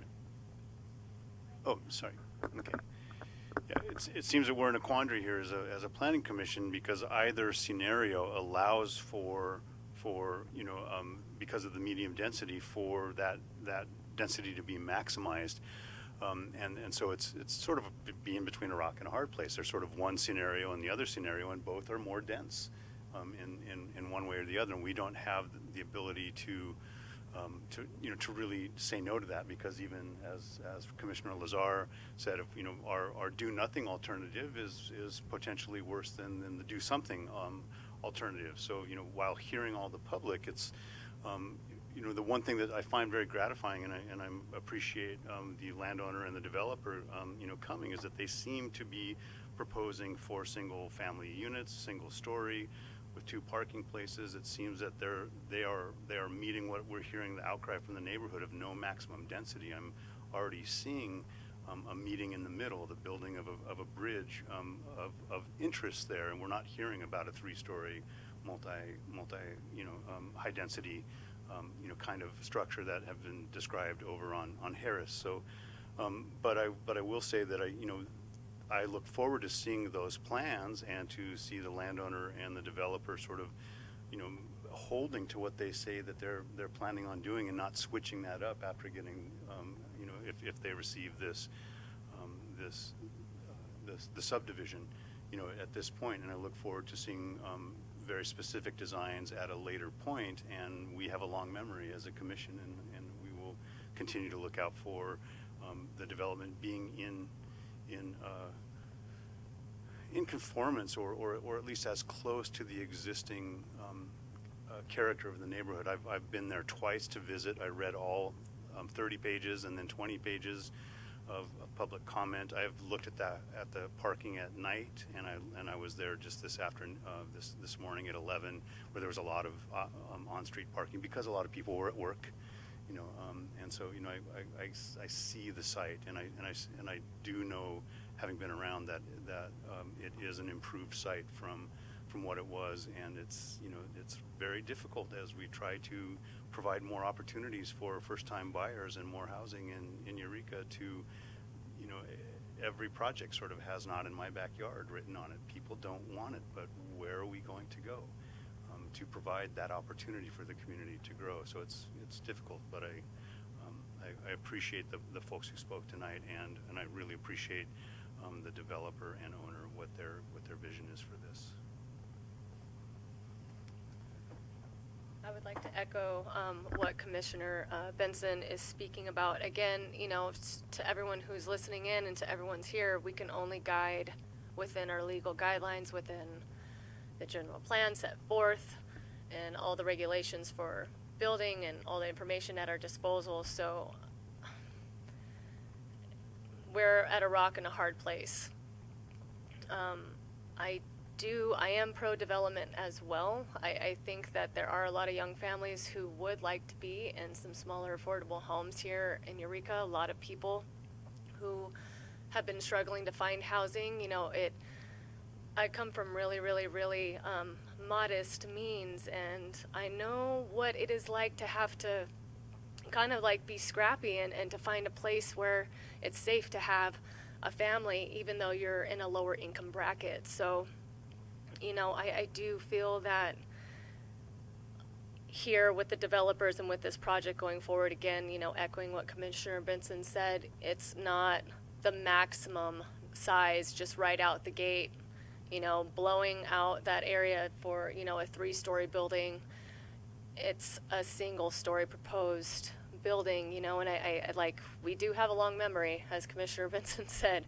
I would like to see if, this project goes through, that those are held to enhance the neighborhood and not to take away from the neighborhood, to create a safe space for more families who are desperately trying to find housing here. So, but I do sympathize with our community and feeling that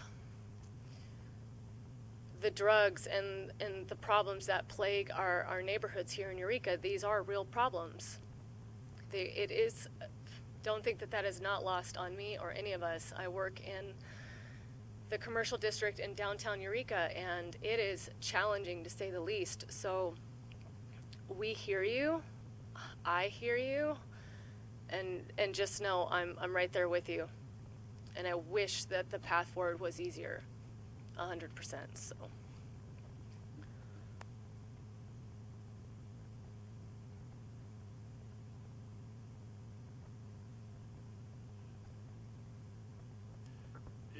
Kristen, is there a way?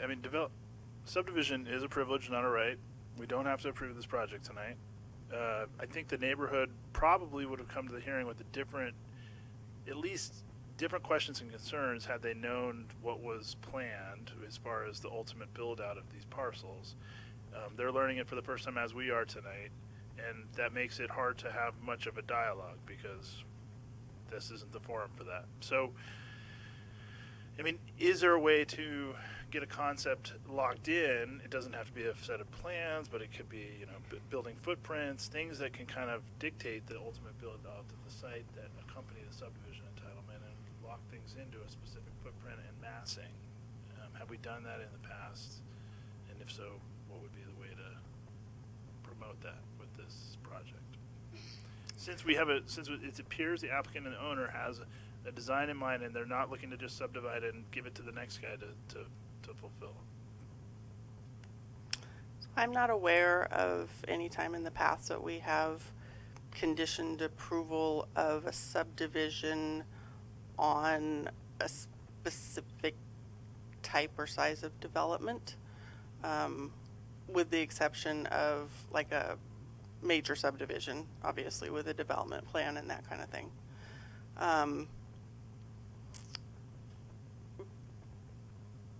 Because the size of the buildings, the height of the buildings, the footprint, lot coverage, and even the number of units that are allowed on the site is all based on the zoning, and that does not necessarily come into the consideration for the subdivision. Subdivision is based on the general plan. I don't know that the commission can condition an approval on a certain size or type of development in this particular instance. However, the commission can certainly encourage the applicant and developer. Again, that doesn't hold them to anything, but they've indicated that they're looking at single-story, 2-unit kind of development with parking. Encouragement, I think, is the only real avenue that's open to you. Kristen, is it possible for us to put that into the motion language? Just for example, I'm not making this motion, but I'm giving an example. I move the Planning Commission adopt a resolution to sustain the Development Services Director's conditional approval of subdivisions for APNs number, on the condition that the landowner move forward with a design that is less than maximum density. I mean, can we put any condition into it? I think, again, conditioning approval of the subdivision on something like that, it doesn't meet the code. I don't even think it meets state law. I would personally not vote for a motion like that. I think it sets sort of an odd precedent. It's a bit too constrained and directive, and besides, it sounds like we could recommend but not condition anyhow. Also, small lot subdivisions are a really useful tool to build density into neighborhoods, and I would really hate to see people feel discouraged. I mean, I think this might be our first one in the city, and I'm personally really excited to see it happening in my neighborhood. Thank you. I just want to say, I know that when there's emotions involved in these kind of projects, that it's hard for us as residents, and I think we're all sympathetic to that. And I don't know if it would help for the neighbors to know, because I know there was concerns about the design, and there are now in the codes requirements for architecture that fits in the neighborhood, and trees, and they're looking for beautification, and I think that you might be I'm a loss for the word here. You could take some solace in that there's requirements in what it's going to look like that would more fit your neighborhood than some of the other ones that are currently in your neighborhood. So I think that for us, when we have to make a decision that has so much emotion involved, but really for us, we're stuck with just what the code requires, and is it allowable? And I think it is allowable. And we have had these issues come up with the parking, and I, as a side note, think it's something to consider at some other time. But it sounds like he's willing to put some parking in. I've been by that spot a couple times today, actually again just before the meeting, because I like to go by at a different time, but it seemed like there was plentiful parking on the street, and so adding 2 spaces per lot seemed reasonable. But yeah, I just want to accept and acknowledge that as a resident of Eureka, I totally understand and am sympathetic when these kinds of changes come in. But we're kind of stuck in that we can't make a decision that's based on the emotions of the neighborhood, and really we're stuck to make that decision based on the legality of the project. And to me, it seems like it's well within its right, and he's being pretty modest in what he's choosing to do.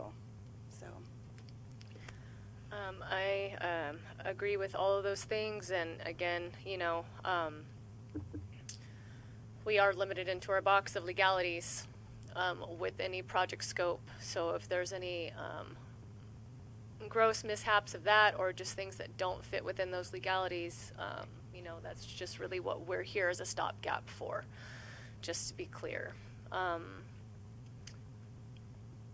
But matters of the heart are matters of the heart, and again, I feel for everybody here, and I just want to emphasize that. I know it is challenging and hard, and again, we're also stuck in another place too, having to decide on these things and having to flesh them out. So I went by the neighborhood 8 times in the last week, morning, noon, and night, to look at parking. I walked that neighborhood. Some of you have aggressive, great guard dogs, small ones too, that are really out there, and we try to be very, very involved as to what decisions are being made here. So again, we have heard you, read your reports, walked your neighborhoods to try to see it from every which perspective and angle, just to put it out there. So In that I don't see I see a lessening of the chasm between between what the neighborhood would like to see and what the developer and owner would like to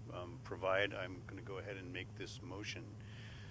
I move the Planning Commission adopt a resolution to sustain the Development Services Director's conditional approval of the subdivisions for APNs 010, 061, 015, and 017.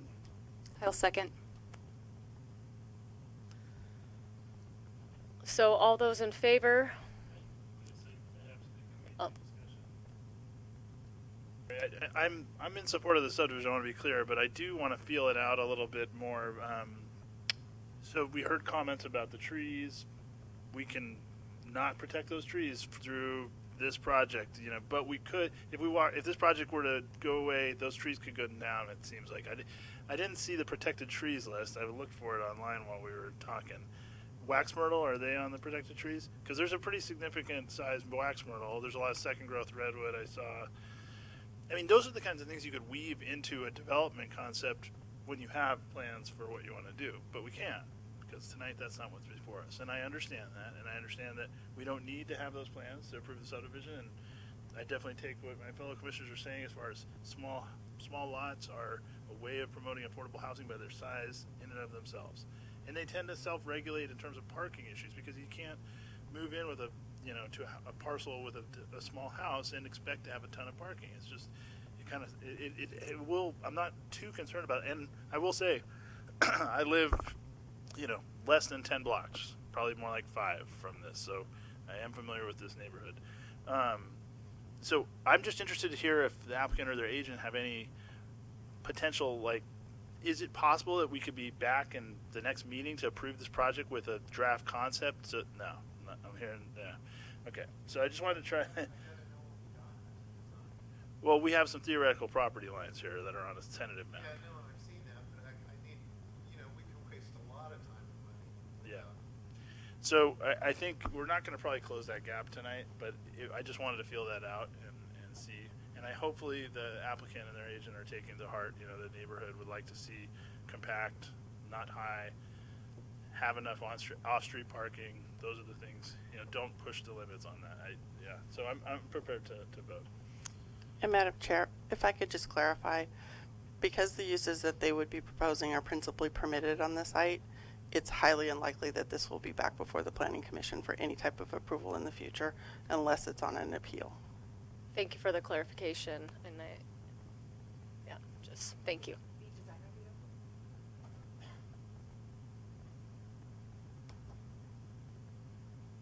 Yes, it will be subject to design review. Had to clarify. Neighbors would have an opportunity then to give some feedback, or Again, only if it's appealed from the design review committee. But they could give public comment at the committee meeting. Absolutely. Okay. And they will receive public hearing notice of that meeting too. We'd suggest you incorporate the trees, if you can.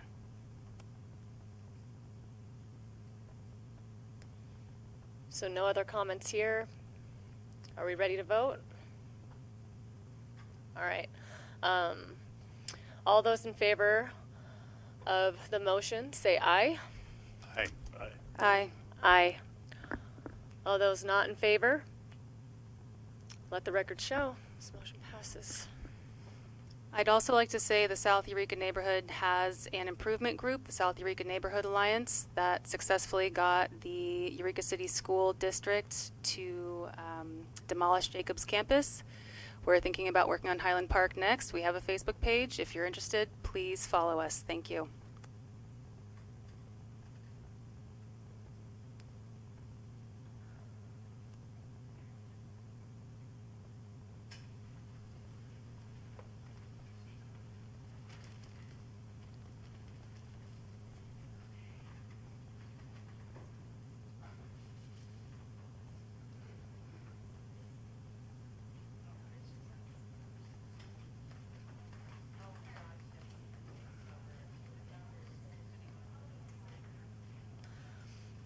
All right, on to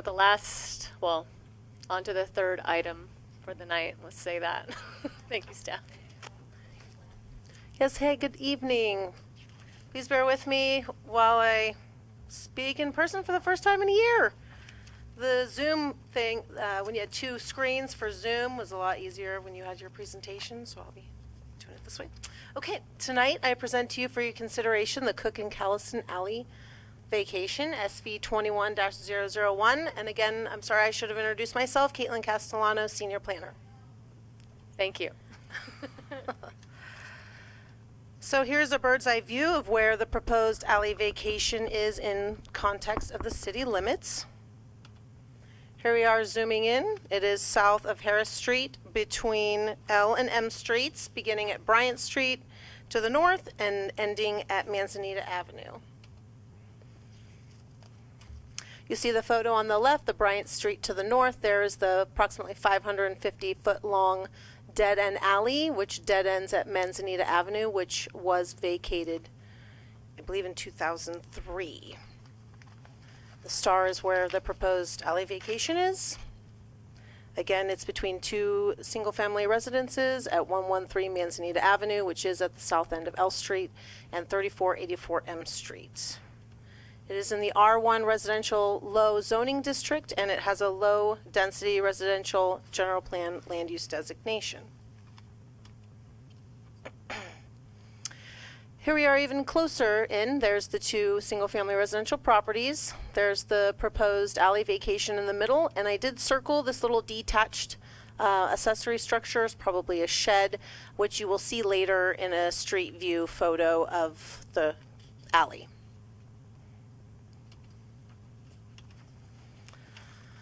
So the project was originally noticed for the May Planning Commission meeting, but due to the applicant's expressed desire to continue to utilize the alley to access their property, the project no longer qualified as a summary vacation and is now being processed as a general vacation. And I'll explain the difference between the two a little bit later.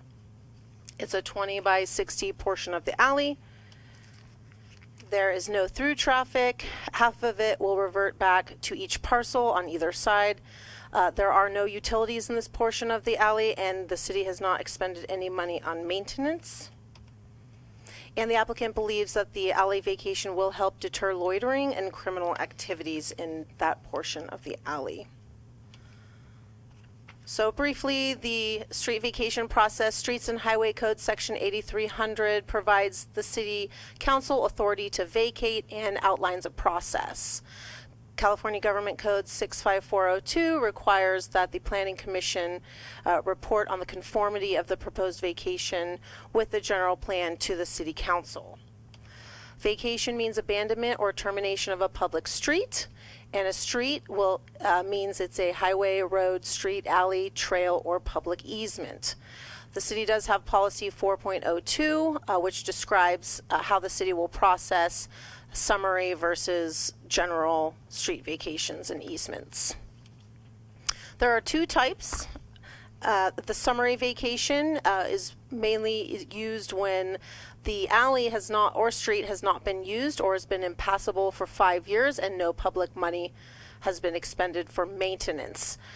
The general vacation is followed when the vacation does not qualify as a summary vacation. So the differences between the two, the summary vacation requires the Planning Commission to report on the conformity with the general plan to the City Council, who can then order order the city to vacate. The general vacation will require the same Planning Commission meeting as well as 2 City Council meetings. The first one, the City Council will adopt a resolution of intent, and then the second meeting will be the motion, or the approval to vacate, which does require additional posting and noticing for that second meeting. So because the applicant has continually used the alley to access their property, although the alley does dead end at their property, so it's impassable, we did have to process it as a general vacation. So the site is, as I stated, is in the low-density residential land use designation, and although the general plan is silent on the need for this specific portion of alley, a review of the general plan did find that the proposed vacation of the alley does not conflict and therefore confirms with the underlying land use designation and is supported by one goal and 2 policies in the general plan as described in your staff report. So the proposed alley vacation will enlarge the back rear portions of both parcels. And I did want to point out that there was one policy in the general plan that does support requiring off-street parking for residential uses be located the access would be from the alley, but that is only where feasible and desirable. So this alley will remain open and accessible to vehicular traffic from Bryant Street on the north end, but the 2 adjoining lots in this alley vacation are already developed with off-street parking from their improved streets. So it's not needed for access. Therefore, it does not conflict with that general plan policy. So here's a photo I took of the alley, and after sending out the original public hearing notice, we did get a comment letter from a concerned neighbor, which is included in the staff report. And they recommended that the applicants install a permanent fence or barrier as a gate as a barrier instead of using a chain link fence, which the applicant has gotten in trouble for in the past. The applicant also requested that this new fence or barrier does not connect to any portion of their property. I did contact the applicants and talked this through with them, and they are supportive of putting up a fence. That's what they wanted to do anyways. So we did add that as a condition of approval to construct a permanent fence and not connect it to the neighbors. So here's the dead end of the alley. You see that structure right there. That is what I was trying to show in the previous aerial imagery. Here's the 2 neighboring properties to the north. So behind those 2 red lines, that's the little 60 by 20 alley vacation. You can see it, dead ends right there. This is left side is the concerned neighbor's property. There is where the proposed fence would go. And to be fair, we said just don't connect it to either fences. Also, the letter from the concerned neighbor wanted more signage at the end, at the beginning of the alley. So I did talk with our transportation project manager, who said that they are eligible to get another dead end sign at the beginning of the alley there to help try to tell people to not go down there, since right now it says no outlet, and they feel like a dead end may help as well.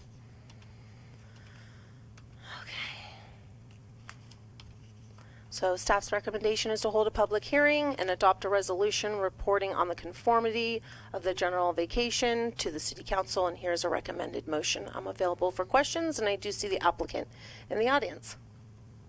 Thank you. Great, thank you. Questions from the commissioners to staff on this before we open it up? Yeah, I've got one. Beyond the southern 60-foot portion, what will happen to the rest of the alley? It will just remain the same, or will there be lot line adjustments? Will it be obliterated? So the end of the southern end of the alley is already a dead end. There was a street vacation that happened in 2003, so I believe it is part of the M Street property. They have a portion of that. So it just already dead ends at their backyard, and so it's just moving the dead end of the alley up 60 feet, essentially. So instead of a 550-foot alley, it's going to be a 490-foot alley. So that 490 feet will still be used as an alley by the residents? Yes, okay. Yes, it will. I understand now. Thank you. I'm just curious if there's no back entry to these houses that are impacted in this 60-foot way, right? Like you can't, people aren't trying to access, in Eureka, where you have the alleys, there's a lot of people who have entrances to the back of their house from these alleys. Mm-hmm. So nothing like that's impacted, right, in that section? Correct. I wonder if the whole block is going to opt to just slowly take over, try to vacate each section as it goes down then.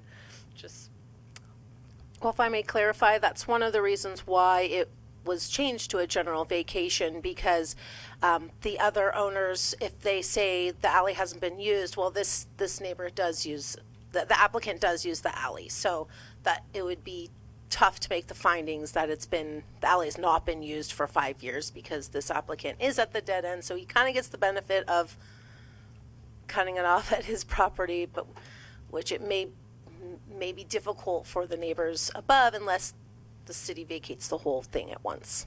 Okay. Flannery Castellano, has there been any discussion with law enforcement or fire protection about this? Could there be any concerns in that area? I did send referrals to them, and I believe I got a referral comment back from Captain Stevens saying he had no comment. And Captain Stevens is with Eureka Police Department. Oh, sorry. Thank you. Well, if there's no more questions from the commissioners, we can open it up to public hearing, and we'd love to hear from the applicant. I'm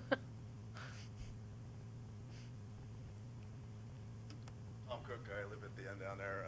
What can I say? It's a hard act to follow. I agree with what she said. Thanks. Thanks, Mr. Cook. Is there anyone else who would like to speak to this item? Oh, it's all right.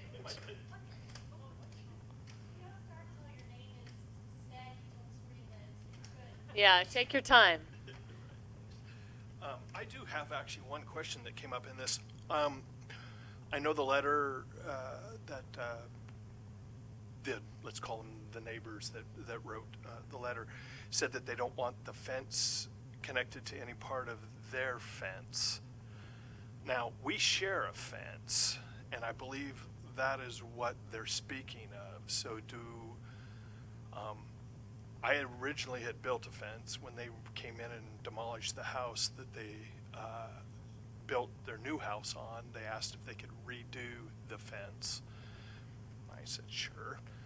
So my question is that our fence or is it their fence? I'm not trying to split hairs, but at the same time, I want to know, because that would be obviously for us to put, that fence, that would be the solid anchor point. It just would make sense. But if it's a condition, then obviously we'll figure something out. Would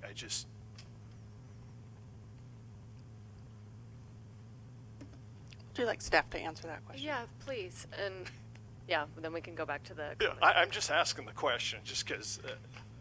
I mean, this is why I did call the applicant, and we do know that it was splitting hairs, and I think that would be really a legal issue, splitting the hairs between, hey, this is Trust me, my fence. If this goes through, we'll figure a way to make it Right. not hooked to our fence. How's that? Yeah. Does that work? Okay. Anyway, thank you guys.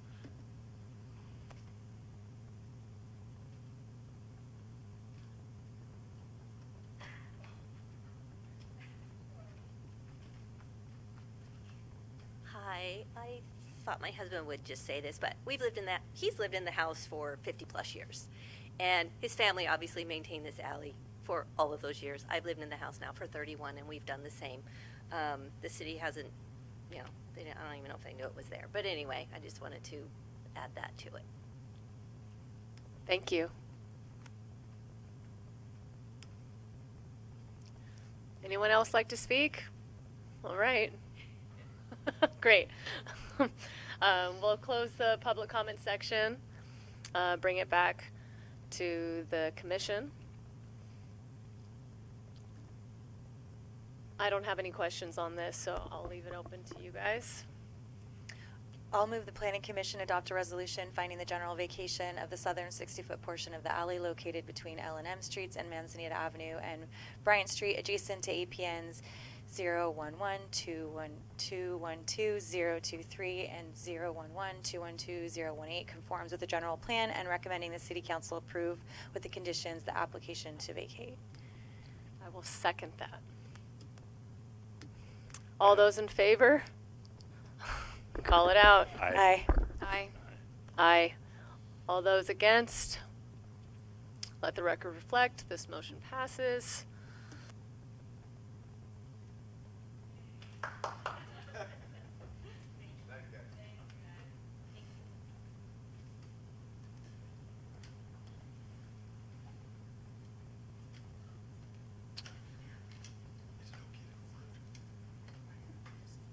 So, moving on? Yes. Yeah. To F, or business.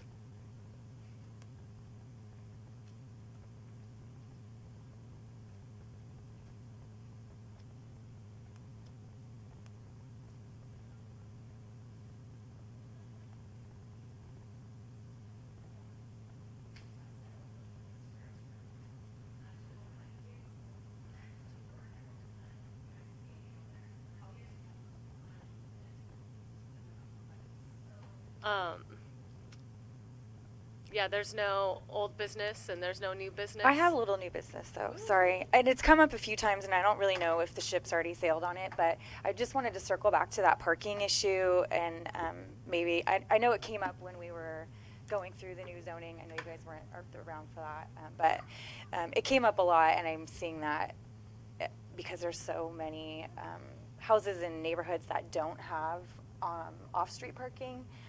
And I'm seeing this with the new housing developments that the city's putting on their lots, that this is becoming a real point of contention for people. And I'm just wondering, is the ship already sailed on that, or is that something we could go back and reconsider and make some suggestions to council to maybe make some changes with that?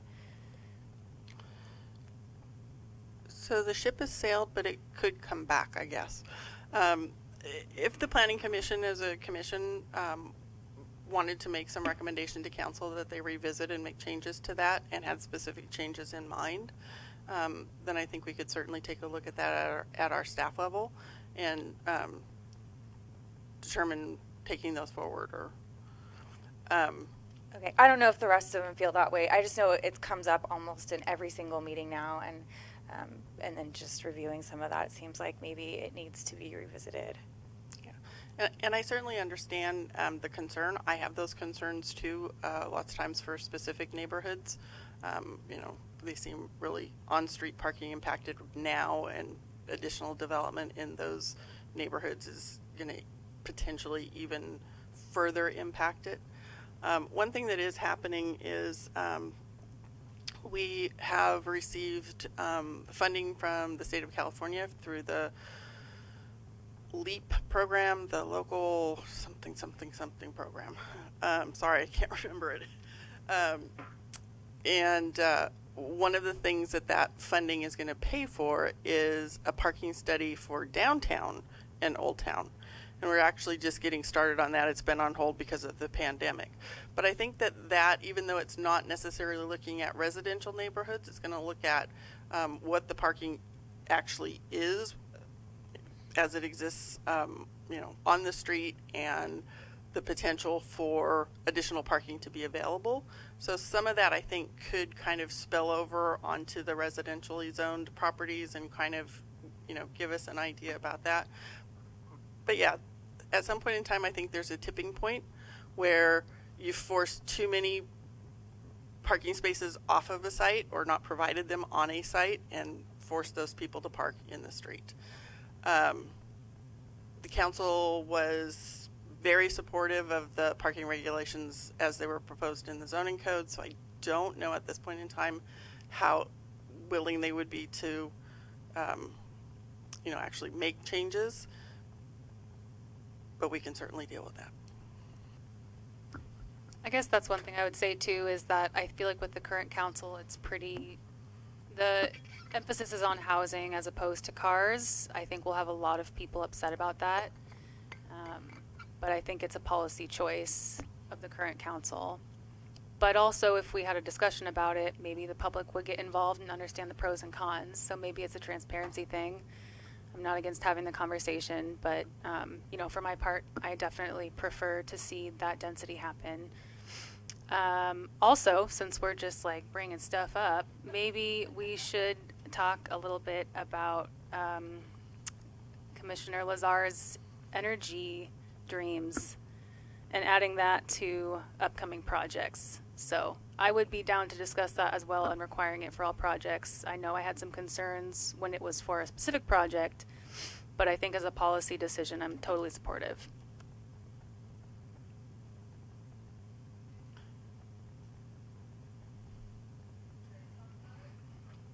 I only offered it as a, as something that was coming. I don't think it's unrealistic, but whether we need to actually amend code to get there, I think it probably would just be a good, I don't know. I know in our office, Kristen, we have a pile of things that, we need to fix, and when we get our next cycle, like first meeting, we had our fixes to the zoning code. So these would be the kind of tinkerings that, maybe would be a good one to add to that pile the next time the cannabis ordinance regulations are in the crosshairs. So the cannabis ordinance, I believe, is coming to you at the August meeting. So we will doing public hearing for that. If you're interested in adding something into the zoning code, that would be May, June of next year when we do our annual update. And I'm sympathetic to the parking discussion. I see a lot of moving parts. The trail would be a way of alleviating some of the need for parking for some parts of the city, but that's not here yet. I think it's just something I see all the time, and again, like, as someone who likes to ride their bike, but realistically, I don't ride my bike to go to work, and I don't ride my bike when I'm going down to Old Town.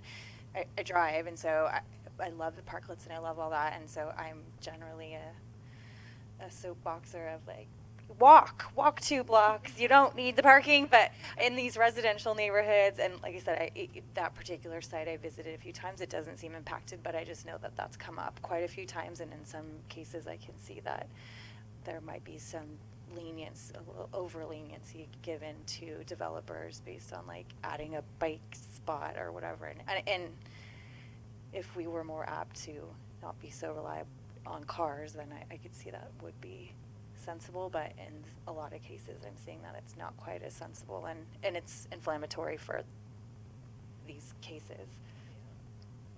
Anyway. And I also think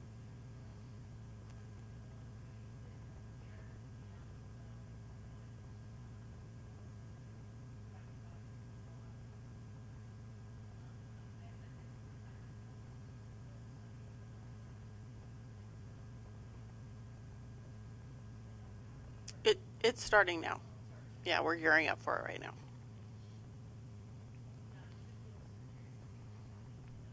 Me too. I appreciate Commissioner Mayer bringing up the parking issue, and yes, it's coming up over and over again. It's something we need to be studied on, and I would welcome as a commissioner any recommendations from staff, relative to this in terms of where we may need to go or ways of interpreting the existing code, and because sometimes code does its best to give us guidelines, and sometimes it's subject to interpretation, and so I'd be interested in learning more about this topic in general and staff's opinions about them.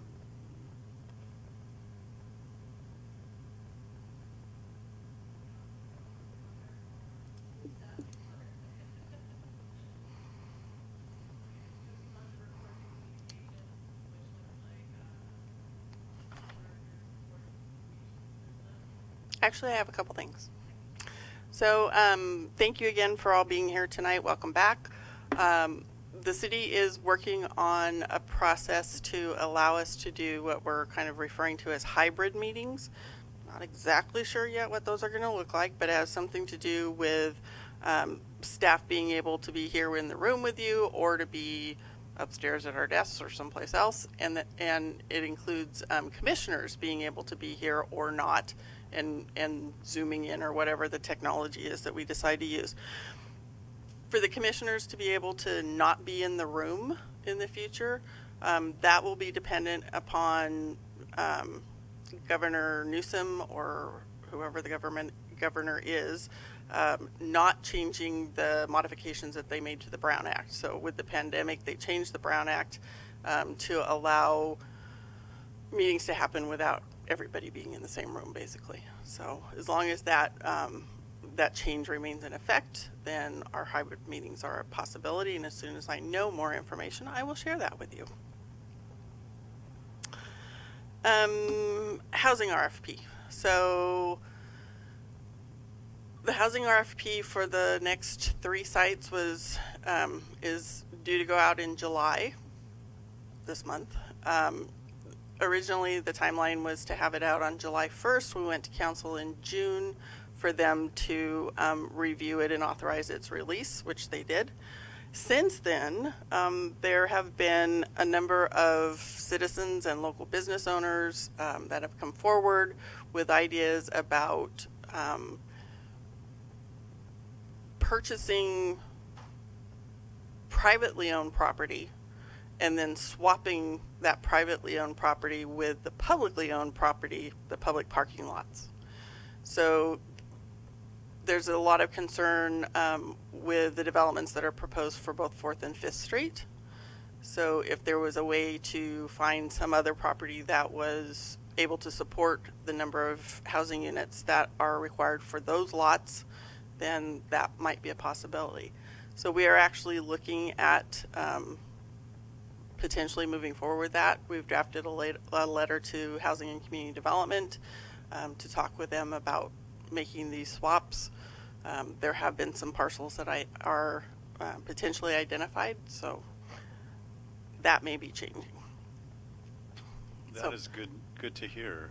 It's good to hear that there might be some other options out there, because the city has done a great job of offering up properties that don't make that much sense, because the general public generally doesn't want these in their backyard. They don't want them in some of the other locations that have been proposed. So it's, the city's really saying, okay, this is what we can do, but it'd be nice to have private enterprise a little bit more involved and come up with some more creative solutions than what we're seeing.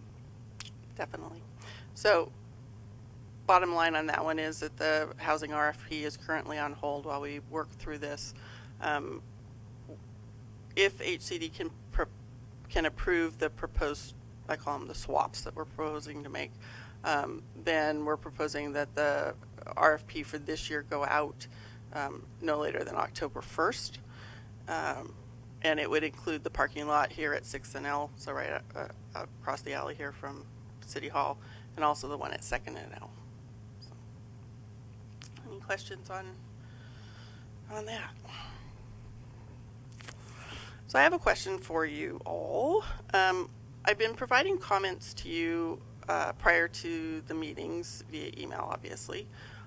Is there any specific way that you would like to receive those? I've kind of done them 2 different ways. Sometimes it's an attachment. Sometimes I've cut and pasted things into the emails. Is there a timeline when you're not looking at your email anymore before the meeting? Just trying to get a feel for that. Because we're happy to provide, as long as they're meeting in public, or in person, we're happy to provide copies of comments that come in after noon on the day of the meeting or whatever time you choose. Or if it's working fine the way that we've been doing it, then I will continue. I really appreciate getting an email with links to all the documents, and that's usually, well in advance, but some of this is out of your control. You simply get the comment when you get it, and you get it to us as fast as you can, and I'm not sure we can fix that unless we just cut people off. And I'd rather be inclusive rather than exclusive around time. Yes.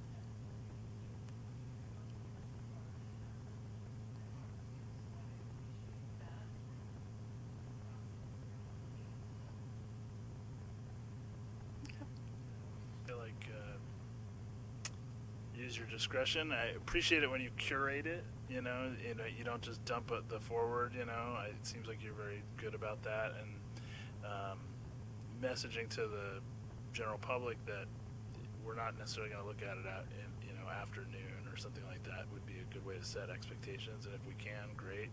If we can't, then so be it. But I think that's kind of my cutoff as far as when I can get it in front of my brain before the meeting. Perfect. Thank you. Yeah, I have no preference, but I come straight here from work in Arcata, and if it's sent to me after noon, I I can't read it, so. Okay. I will keep that in mind going forward. Then the last thing that I just wanted to mention tonight was just to confirm for you that when a speaker is asking a question or when they're asking staff to do something for them, we look to you to give us direction on whether or not you want that question answered or whether you want us to move back into our presentation to show that map or whatever. So that's kind of why I keep looking at you when they're asking things. I saw the eyes. Thank you for guiding me through some of the nuances.